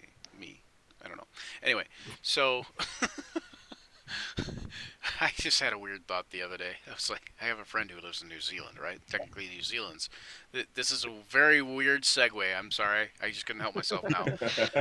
I have a friend who lives in New Zealand. He's 12 hours ahead of me. So technically, it's tomorrow there. But if I type something in Facebook chat, it's today for me. So my today is yesterday for him. Oh gosh. So if I send him something in Facebook, he doesn't read it till tomorrow. So he's both technically 24 hours ahead and or 12 hours ahead and 12 hours behind me in a way. That is so That fucking would- confusing. Because he won't read it till tomorrow, which is my future, and he's reading it today from me, which is his past. Leave it to you, Brian. Leave it to you. Any messages he sends to you go back in time. Right, exactly, right? 12 hours back in time. And then I got to thinking, why is it that time zones go the way they do? And why isn't it just like the time zone before yours is like literally 23 hours before your time? Instead of having 12 different time zones or 12 time zones and another 12 time zones, why isn't there 24 time zones? Anyway, neither here nor there. It's a weird concept of time. Okay, so so yeah. Did you want to know what I was going to say? Did you want to know anything more about the rock that you found in the layman's guide? Yes, my belief here is that I'm just going to be reading that particular book as I leave. Okay, so the history basically lets you know that the humans have been living on the rock since the 12th or 13th century. Right now it is the 15th century, almost the 16th century. It's 1498 DR, and so humans have been living here since 11 or 1200 DR. The original inhabitants were unknown, but cavern expeditions believe that mind flayers invaded the rock and lived here around the 6th century, and beholders more recently than that. So maybe the beholders took out the mind flayers, or vice versa. But scholars believe that the beholders had exterminated the mind flayers, and the beholders had destroyed themselves in infighting. Neither the Illithids or the beholders have any records of their past settlements on the rock, unless they're simply hiding that knowledge for some reason. After the Illithids and beholders, a clan of about 200 dwarves settled the rock. The ruins appeared to have been from about the 10th century, and they didn't leave any tombs or memorials or whatever. They seemed to the whole dwarven society just seemed to vanish without a trace. Like literally pots still in fireplaces and blades still on the anvil. After this, the Elven Imperial fleet used the rock as a recreation station, but they too eventually abandoned it. Captain Bral, who was a space pirate, discovered the Rock of Bral near the 13th century. He planted trees and crops and lived within the caves, and that later became the docking caverns. And he assembled a group of pirates known as the Black Brotherhood, and over time, the small town developed in the surface of the asteroid.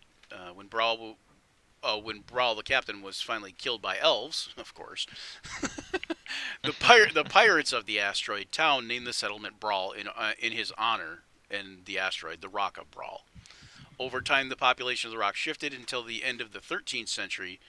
There were merchants and shopkeepers on Bral selling goods and ale to the pirates, and there was more of these merchants than the pirates themselves at this point. At this time, the pirate captain Kozar literally purchased every piece of land on the whole asteroid from the merchants, until by the end of only several months, he owned the entire rock. Damn! Next, he evicted any pirate who would not lease the land from him or operate a legitimate business. In this way, he became the first prince of Bral and established the House of Kozar. So he wasn't technically a king either. He technically established himself as the pirate prince. Or the bandit prince. What a man you are, Kozar. So yeah, that's basically it. I mean, that's a lot of lore dump, but you know. Yeah, but I got a book that literally details the history of it. Right, Yeah. and you can, and now that everybody's heard this in the thing, if he chooses to, he can kind of impart that to you guys, you know. So Absolutely. As soon as I find them somewhere. yep. Yeah, because we're not where we were Yeah, gonna be. you can probably find them in the marketplace doing something. I don't know. But I would like to think after a 20-minute walk and read session, I'm just in the center of the marketplace where I've stumbled. And I'm just Oh, looking hey, around. Felidar, Ah, you're back. yes. And my scaly compatriot in war. You almost hit a telephone pole or whatever that giant pole is. Ah, oh, yes. Well, I've actually been reading, and that is a Poe. It's right here. Yes. Anyway, maybe don't read and walk. You can't exactly see where you're going. Oh, I'm so sorry, but it's just that all this information I've been taking in is just so new. And new information and a new setting with new people and new. I don't even know what that guy is. I just point to one of these plasmoids. And new kind of newness. It's all so exhilarating. A brand new scene for a brand new adventure. It's not polite to point. Oh, right. Sorry, I tend to forget myself when I'm faced So- with such great excitement. What did you glean from your adventures in the Royal Library? Well, I don't want Glean to. is the right word, right? Yeah, Glean. yeah. I don't want to brag too much, but I've held a full conversation with the guardsman. I know. Wow, we did that earlier. Ah, yes, but he was a royal guardsman. I meant, what did you learn from the books? Oh, right, the books. Well, just a couple of books here. I have one about Spider King. I'm going to be very anxious to read that later at the end. Oh, physiology, science, whatever. And, a collection of historical events throughout the history of this rock. Well, that could come in quite handy. Yes. Yes, this is why I lifted it. Lifted it. Ah, yes. I just tap Felidar on the shoulder. Ah, becoming a fellow pirate, I see. Well, I guess supposedly. But it's more important that I know the history of this place so that I can find even more books about the history of this place. That And doesn't work that way. and so that I can have my own library of the history of this place, and I will be the foremost authority. It's all pretty well mapped out here in my head. The details are a little shaky. If it's in your head, I A don't think little it's shaky, mapped. I would say very shaky. If it's in your head, I don't think it's actually mapped out. Perhaps you're right. And I just pull out a blank again, turn to a blank my page, God. and I just started writing things out. So what have I missed? As I'm still writing, Not Are you much. adding this to the book? I'm now writing down my entire In plan his in the journal. book. Yeah, in my journal, I'm just blank. We met a fellow pirate.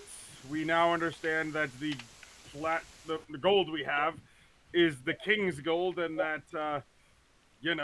using it may not be the best idea.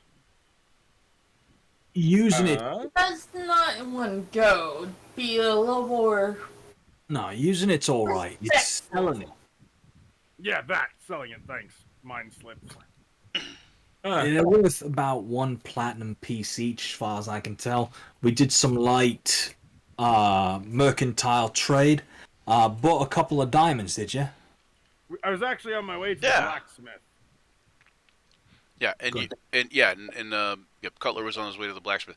And also, you did notice that, like, since you did buy something for 10 gold and you got 90 gold in return for the platinum, that might be kind of a gray area as far as the prince is concerned.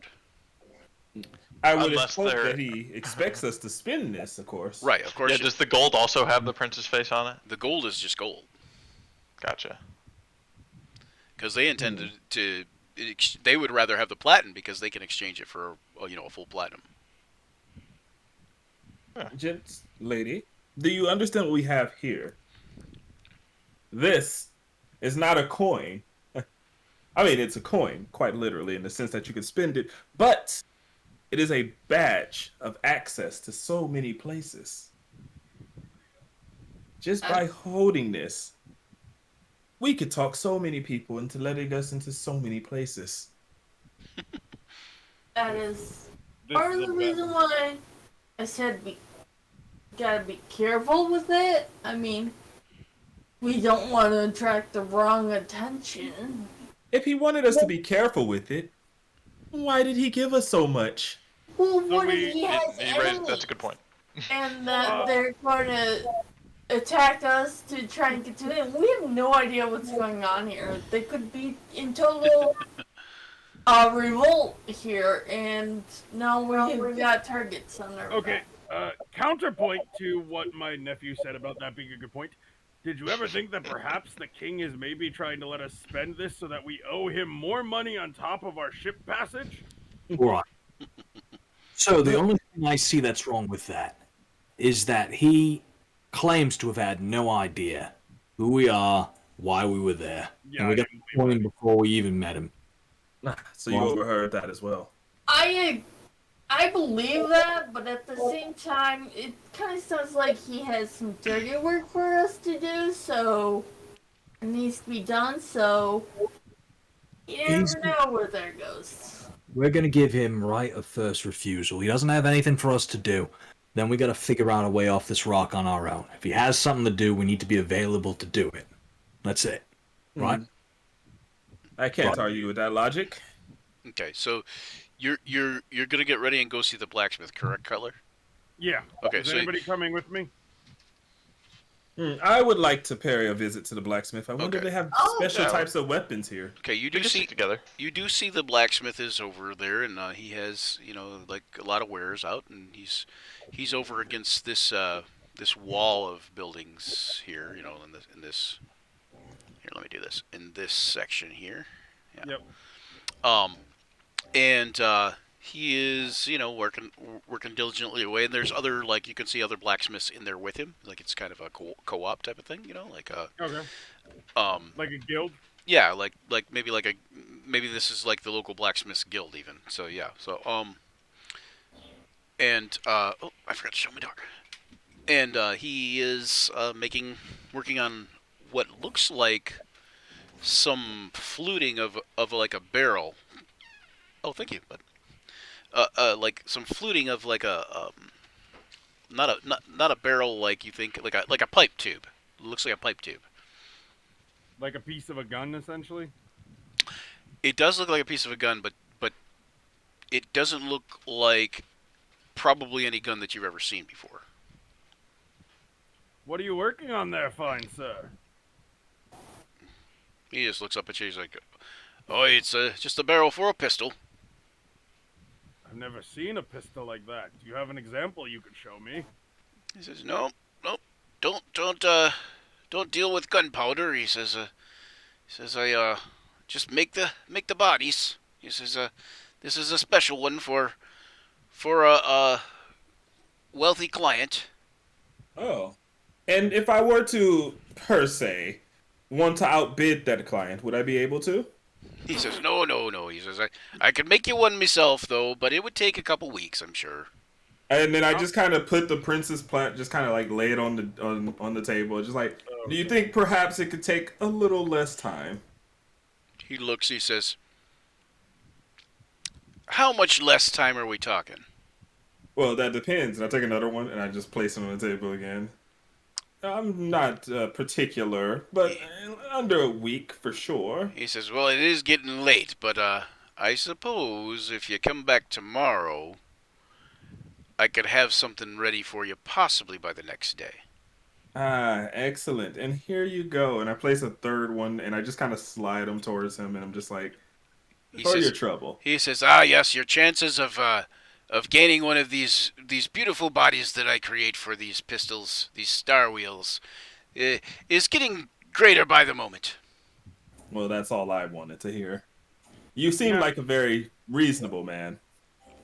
And a good looker, too. Flattery. He looks at you.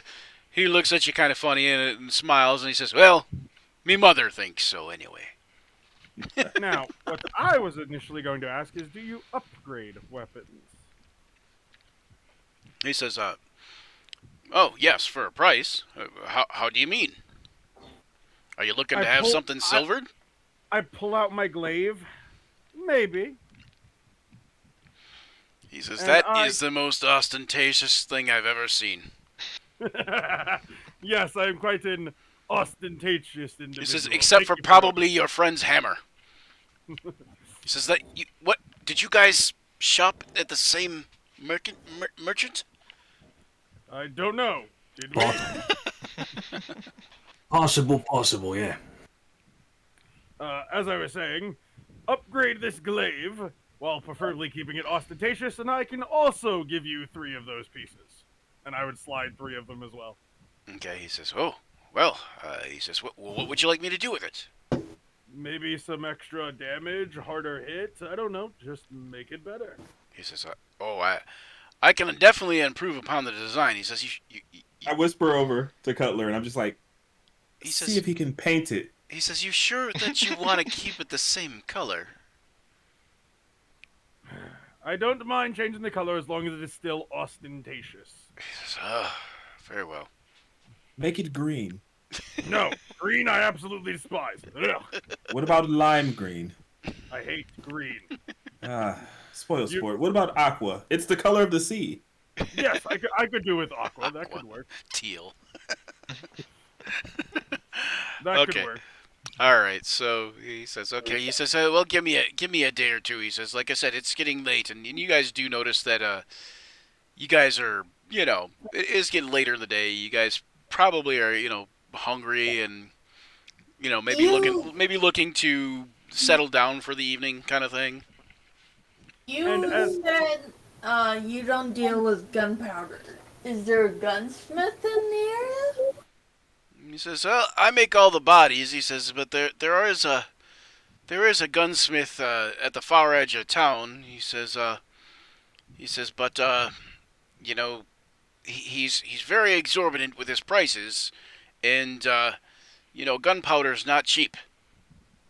And perhaps as a way to sweeten the deal, I could spread word of your wares past Bral.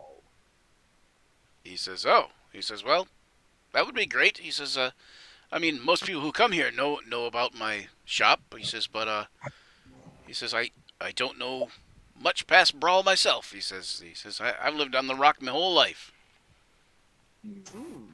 Maybe we could help you traverse off of the rock if you ever wanted. He says, oh, don't think I have the stomach for it. Absolutely. And why would you? This place is wonderful. Anyway, I think we should head back to the tavern now, guys. Okay, so is Jessa, right? Yeah, Jessa. Is Jessa or Kablooey, are they either of them going to do anything merchant wise before the shops close down? Oh, I think I'm done. Is there a potion shop or an apothecary nearby? Yeah, there's an apothecary. Yep. It's basically a couple tents hooked together, kind of, with a table with herbs and different reagents and components and vials and all that kind of good stuff. Looks like your local what is it? Natural. I forget what the herb. Yeah, the natural herb stores. What do they call those? I don't know, but your local Wiccan store. There you go. Well, hello, shopkeep. At least my local Wiccan store. I don't know. But Can I elect to follow Jessa there?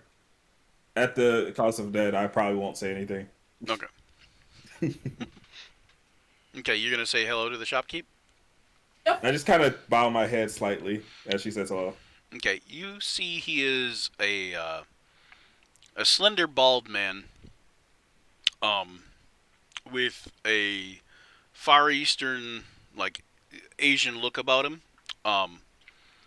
and he kind of bows when you say hi or whatever, and he says, "And what can Phil get you today?"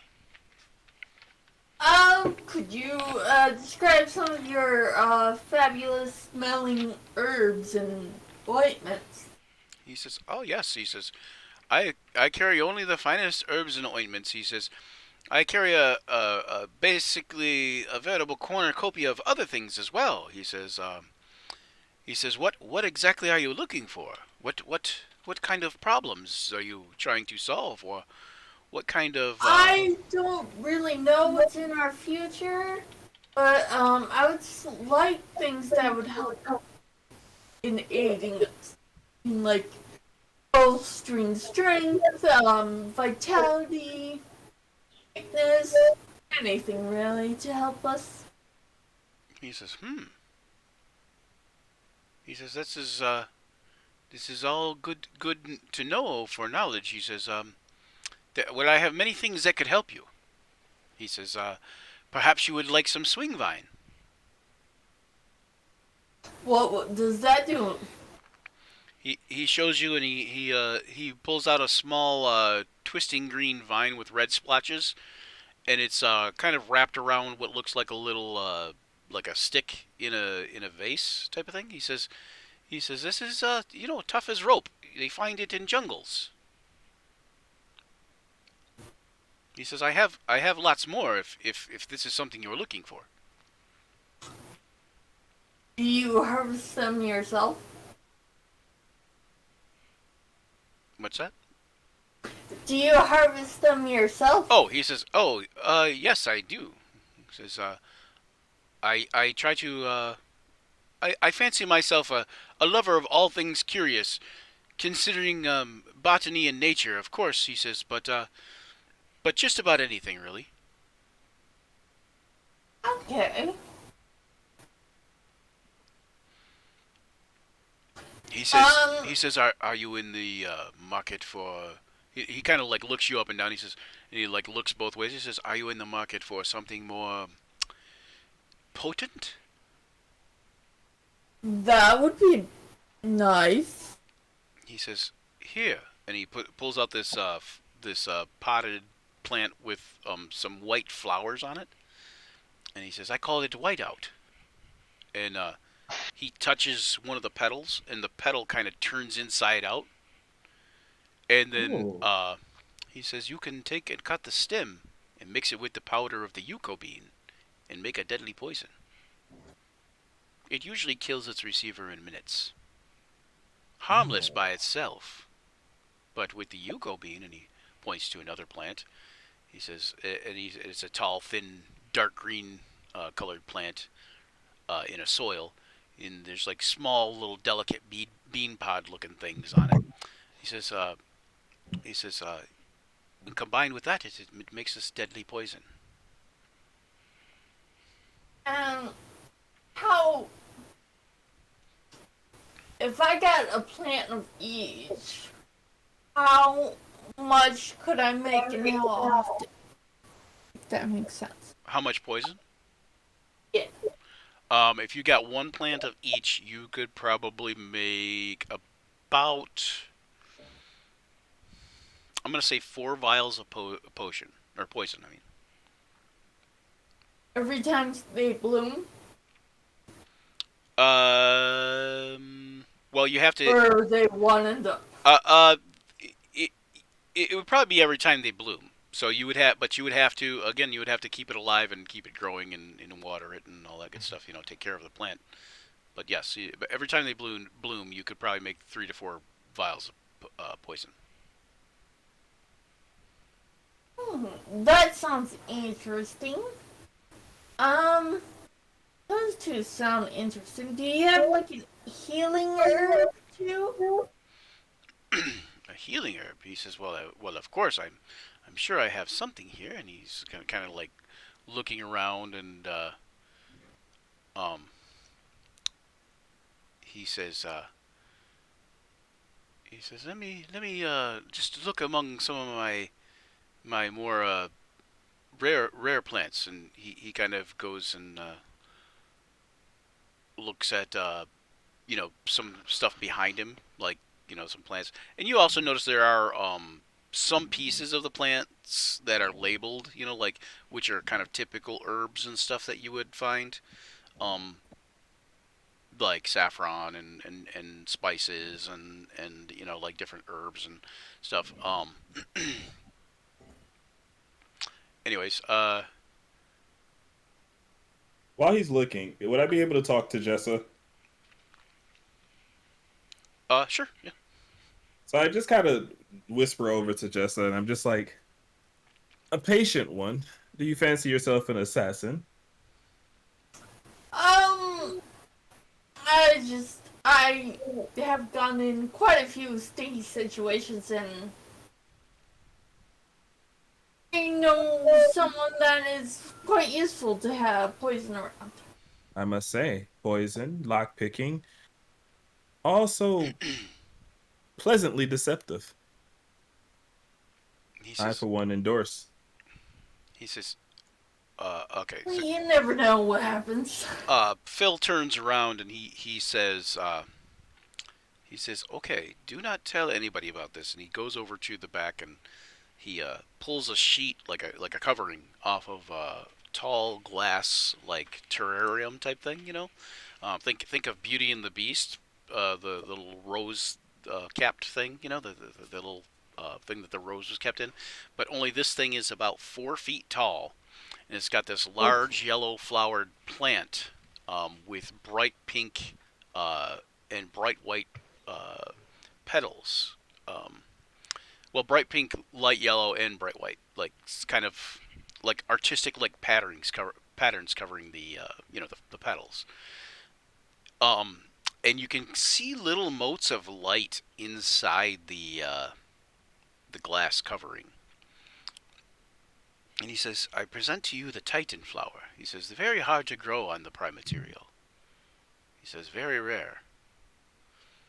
Gorgeous. I'm a little worried about carrying it around. I don't really have a home. He says he kind of smiles. He says, "Oh no, it wouldn't be for sale anyways." He says, "But perhaps I could sell you some petals, or maybe a seed." He says, "But very hard to grow, as I said, on the prime material." Why Okay, is that, I so wonder? okay. DM question: Sure. how difficult would a seed be? For, How difficult would a seed be to grow? yeah. Do you have nature skill? Uh, And if so, what is it? it's +4. I mean, not Okay, proficient, you're but not I'm proficient in it. smart. Okay, yeah. So with a +4, you might be able to figure out. Um, it would probably take you at least 3 seeds through trial and error to figure out how to keep it alive. And just being because it's on this plane of existence, it would be difficult to grow. But um, especially without a nature skill. But it would be um, kind of hit or miss, I guess. So it would be a matter of you taking very close care of it, and it, it would almost be like that would probably be your full time job. So Okay, so not the best choice. Okay, what would the petals get me? okay, he opens like a little kind of door on the side of the glass container and reaches in and pulls out one of the petals and hands it to you, and it kind of smells sugary, and uh, he says that this can make a potion of healing. Its smell is already healing my soul. By itself, or do we need to mix it with something? He says no, you could eat it raw too, and it does have healing properties that way, but it is more it is more potent when brewed like a tea.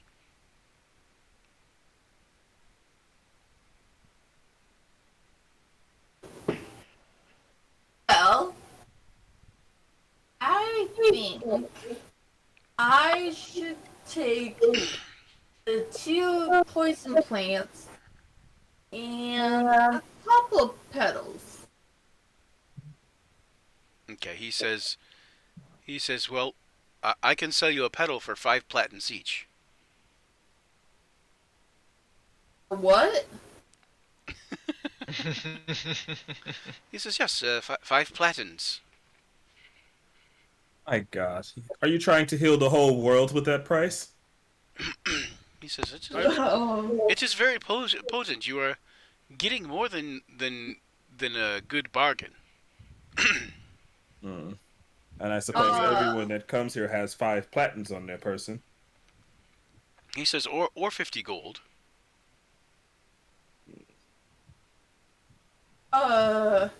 Yeah, how about never mind then.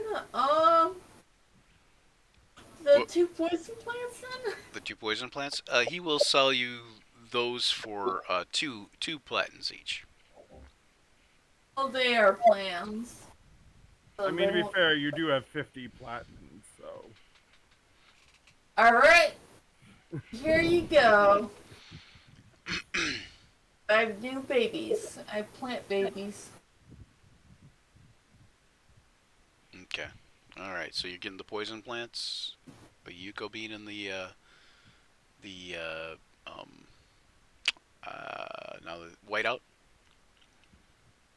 Is whiteout and what was it? A yucca bean. I'm gonna put it in chat for you.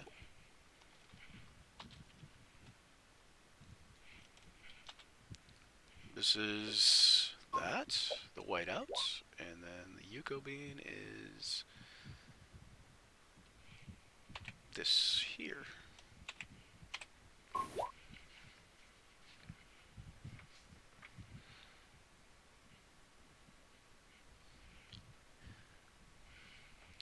Sounds like a very potent combination. He said he says he would be willing to sell you the entire Titan flower, for, probably right around 1,000 platins. Damn. Oh, if He says, I could. but I couldn't part with it otherwise. I just tell him he has an Ever ugly right? face. Tell him he has an ugly Nice place face. to live. I might take you up on that offer, but need to get there first. But thank you. The poisons should hopefully help. All right. So are we all heading back to the tavern now? So I was gonna say it's late. It's always been dark, but you can see the street lights. They dim them. There's some kind of similar to a drift globe, but they grow dimmer now, and everybody's closing up shop, and some of the inns and taverns that you pass by, you can see that there's still like plenty of commotion going on at those, and rabble rousing and whatever. And are you heading back to the tavern that the inn that you originally got taken to? Yeah, did we get a name on that? Yeah. No. Hang on one second. I'm just gonna follow the lead of the rest of the party since I have no idea where that tavern is. Alrighty. Alright.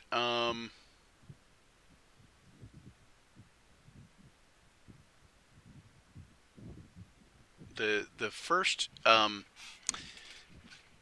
the first inn that you came to that the watch commander brought you to, that was called the Iron Balloon.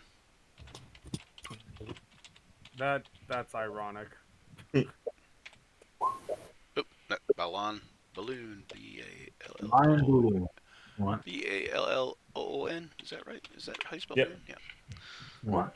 I mean, I suppose a Yeah, balloon of balloon. iron would still float out here in space. As long as there's an atmosphere, there's a float. So Right. is that where we're going? Back to the iron balloon. Yeah. Food, drink, conversation. Get everyone on the same page. I have a lot to share with you all as well. That Good. would probably be Oh, best good. done in secret. Oh, secrecy. Depending on the nature of the information.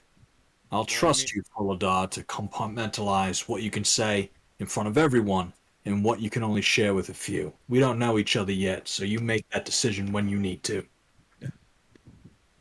A man after my own heart. Such trust. On the way back to the iron balloon, you do pass also something called the fluffy bassoon, the next best angel, and the sleepy troll. The fluffy bassoon is only a pub, and the next best angel is an inn, and the sleepy troll is an inn and tavern. Right. I will give them points for great branding, I suppose. Indeed. I walk into the doors of the iron balloon. What do you got to drink? They say, "Oh, we've got all sorts of stuff. Some of the greatest delicacies from around realm space." Let's hear about some of them, shall we? I say, "Ah, yes. We say, well, if you're looking for ale and mead, then we have some of the finest dwarven ale and dwarven mead, um, imported here from an undisclosed location, but a legitimate one, and uh, believed to be the mead and ale brewed in Mithril Hall itself." Anything to do with draconic origin, perhaps? Perhaps. And they say, he kind of looks around, and you notice that the innkeeper that the bartender slash innkeeper is a one of those tall, lanky blue fellows, and uh, he says, um, says, what are you in the mood for? He says, I'm thinking you're looking for something like this, and he puts down a a tall bottle that's brown in color, and like a dark brown in color, and it's smell has a spicy smell to it. Would I recognize this bottle at all? Um, make a how about a history check? You might recognize it. You definitely believe it's a rum bottle of some sort. Come on, open up my character sheet. You said history? Yep. Okay, well, here's hoping I get lucky. Yeah, no. Is that cheap or expensive? Is that a nat one on his? Well, of course you wouldn't know the history, would you? Are you asking the innkeeper, barkeep? Yeah. He says, "Oh, we think our prices are all reasonable here." How much? Um, he says, "Well, it's about a gold for a bottle for this. So how much would one platinum get me? About 10 bottles, I suppose. I don't know I that hand we him- have 10 bottles, but I can look." I hand him one platinum, one bottle of that guaranteed, plus whatever else you can get me for me and my friends. He says, "Oh, we have some very fine wine that I could sell for 5 platinums."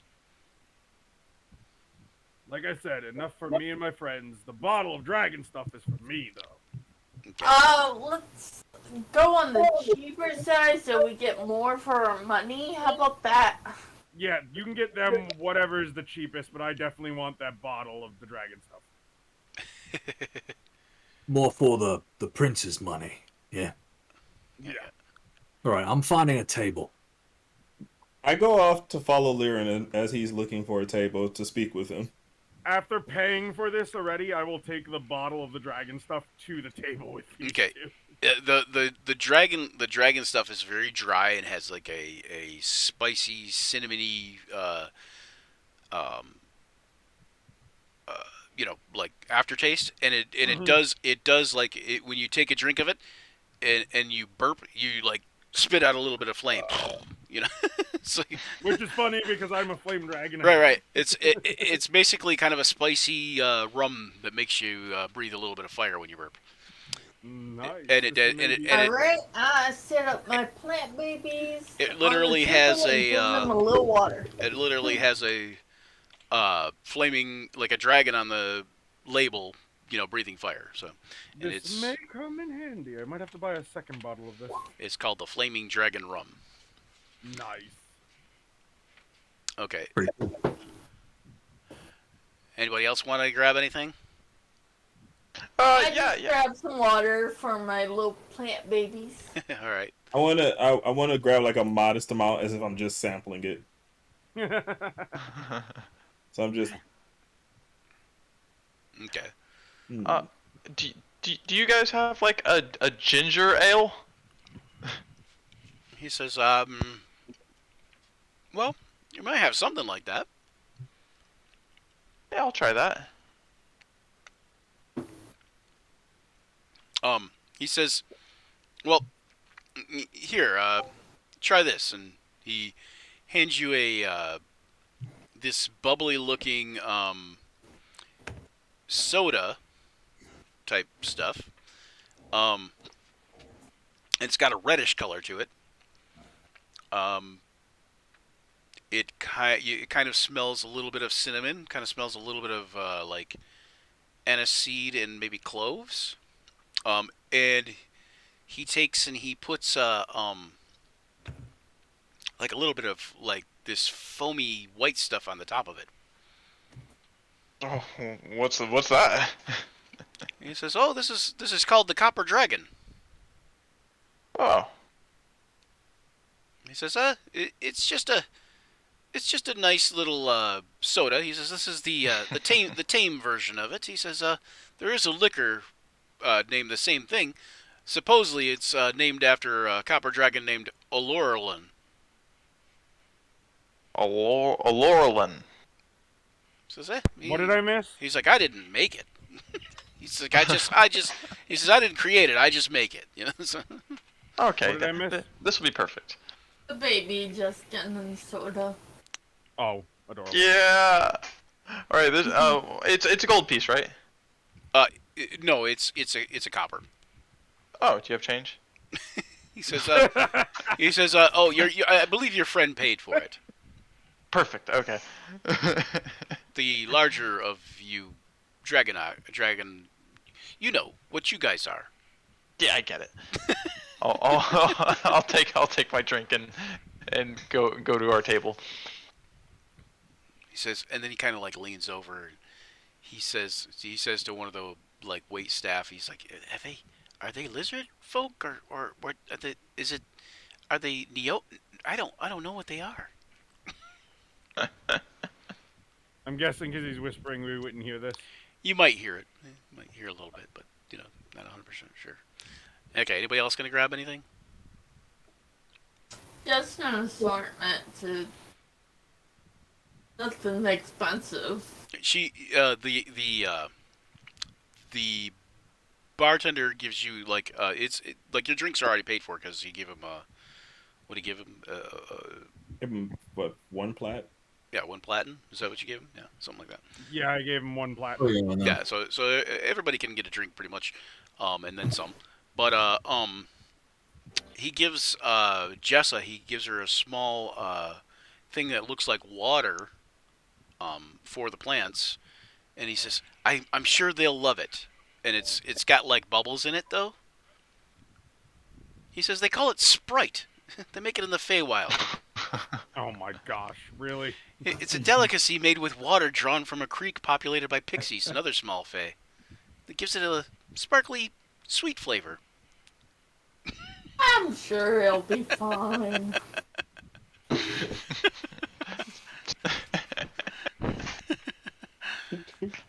All right, so anybody else? It's new water. Neo New water. water.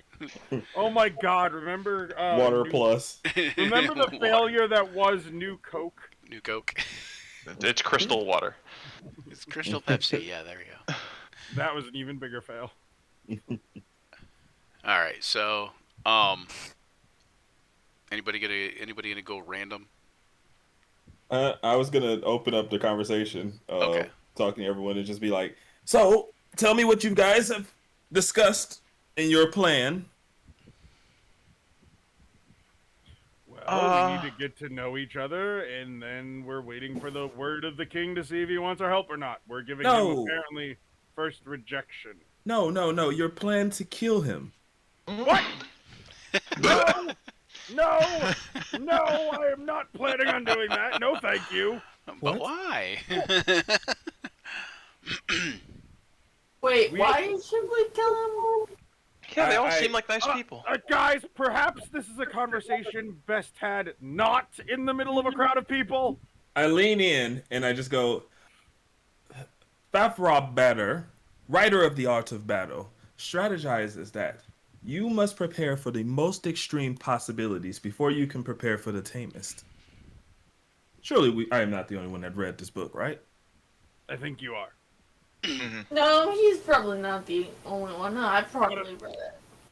He says to Fallon and Liren, the innkeep, the blue innkeep, says, "Can I get the two of you anything?" Whatever's on tap, please. He says, the house special. And, Excellent. And he puts down a mug that looks like basically your standard mug.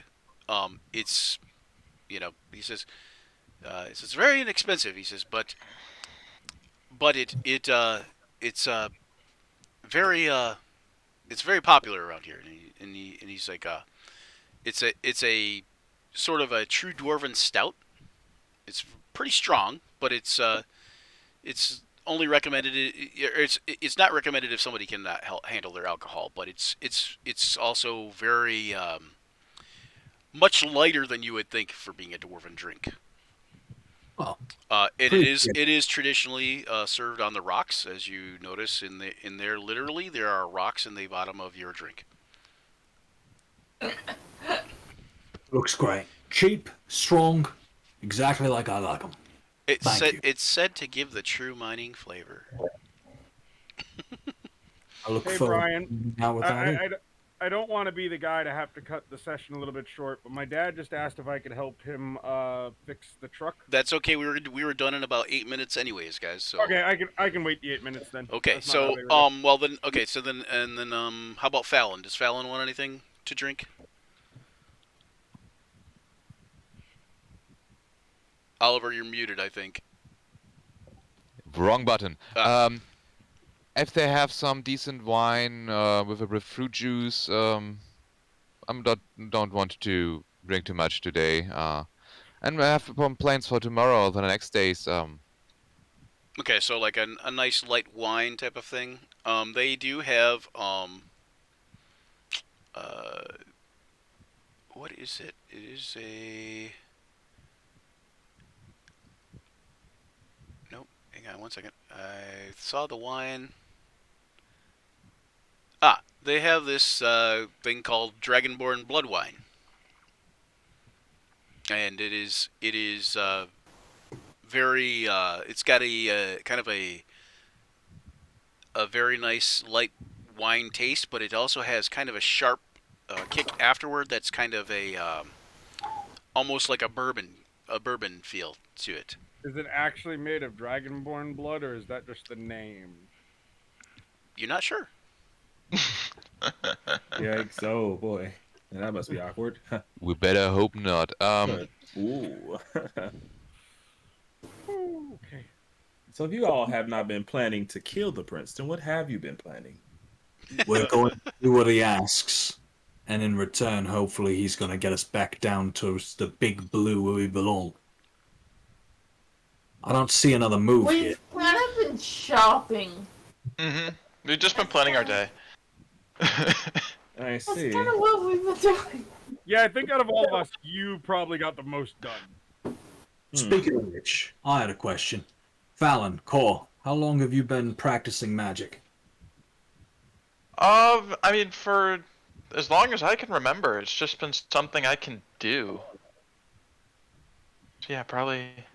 I think as his uncle, the first time I saw him cast magic, he was like a year old. Very early on in his life. It's like a Prodigy. natural prodigy. About I what guess. level of expertise are we talking here?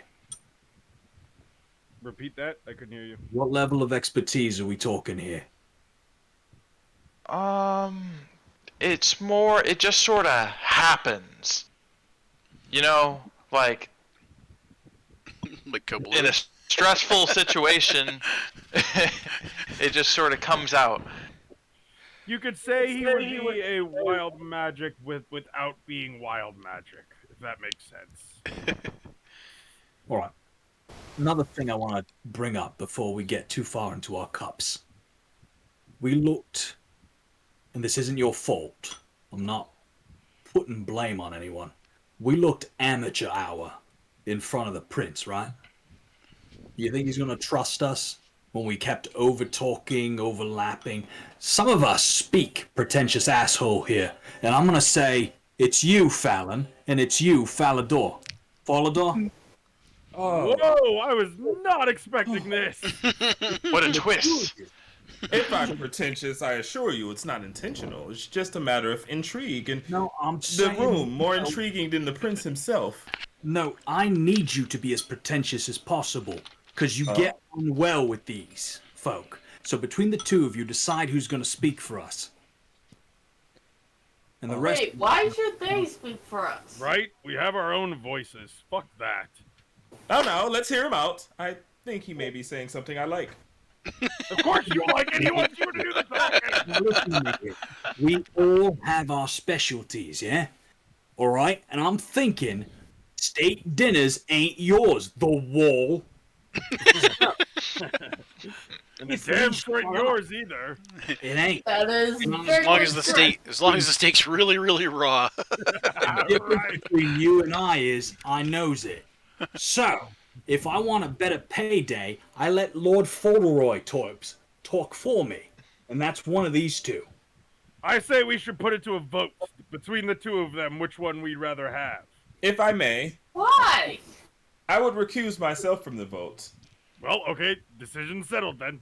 You see, I am a man of many words, but those words are often to distract or confuse, or, if I'm lucky, both. Sex. But Occasionally. my stick does run old, unfortunately. All right. So, Jessa, you think you can handle the prince? He's a god. Yeah, I can meet with him. That ain't what I'm talking about, Jessa. I'm talking about getting us off this rock. It is of vital importance to the rest of my people. maybe she thinks it's one and the same though. You know, like. I said, you said he gives us a trip off the rock. Why not? He's gonna take Gosh, a no. deep drink from his drink. Right now, I'm afraid. Now I'm afraid of what Tessa might. There are two options on the table. Is Tessa the evil twin or the good twin? You know, like. At this point, Colton just opens his liquor and just goes, Yeah, downs your liquor. Yeah. All right, so we'll wrap it up there, guys. Yeah. And you guys can kind of vote, or it'll give you some time to think about before next session to decide if you guys want to who you guys want to have talk for you. It could be Folidar and Fallon. They could both honestly, kind of Good cop, bad cop. I'm not Yeah. going to lie. I like the idea of actually having Jessa or Tessa communicate for us. Right. I also just throw the book onto the table. The layman's terms, the layman's guide to the rock. Yep. I would just throw that on the table and be like, have a read when you guys have the time. I've already gone through it 3 times. So I gotta before read that next Spider session, King. do we get a long rest? Yes. So you will get a long rest tonight, this evening, and you will also gain. What level are you guys? You guys are level 1 still, right? Level 1. Yep. Okay, so you guys will also gain enough experience to go halfway through level 2. So it's 300 for level 2, right? I don't know. I do milestone more than I do levels, so I don't know. I always have to look it up. You are correct. 300 for So level 300 for level 2, so I believe it's 900 for level 3. So you guys will be at what is it? 450, 150. 550? Wow. 550. 550 experience. For escaping the prison alive without killing anybody and talking to the prince without killing anybody or getting anybody killed or actually having any violent outbursts. You guys Oh, man. you guys are halfway through level 3. Not that violent outbursts can't be rewarded too, but it was very interesting role play, and it was very good. I like that. So our Now I know the experience total future. is 550 Right. then. Yeah, 550 is what you guys Okay. should be each. All Okay, right. yeah. so we get to level up then. Yeah, Sweet. so you guys will be able to level up too, and Congrats. since you're taking a long rest tonight, you guys will start next session at level 2. I thought Congratulations. you said Nice. halfway. Nice. Halfway to level 2. Okay. No, halfway through level 2. Gotcha, So you're halfway to almost to level 3, basically. Okay. Nice. Well, halfway to level 3, I should say. Question Alright. is, do I go another level Excellent. of barbarian? Yeah, let's. Do I go another level of barbarian, or do I start multi-classing into rogue? All right. So I would and just then like and more then Future for us. I would just like more hit points, so I I'm happy. want to tell everybody to join us next Saturday. Next Saturday for the next session. I believe it's session 3 of Soul Survivors, and in 2 weeks we'll be back here on Sunday for the next session 3 of No Good Deed, and in also 2 weeks on the Friday we'll be back here for the session 5, I think, of Grim Harvest. Hopefully, the technical problems have mostly stopped rearing their ugly heads. Hopefully. But one can hope, Yeah. right?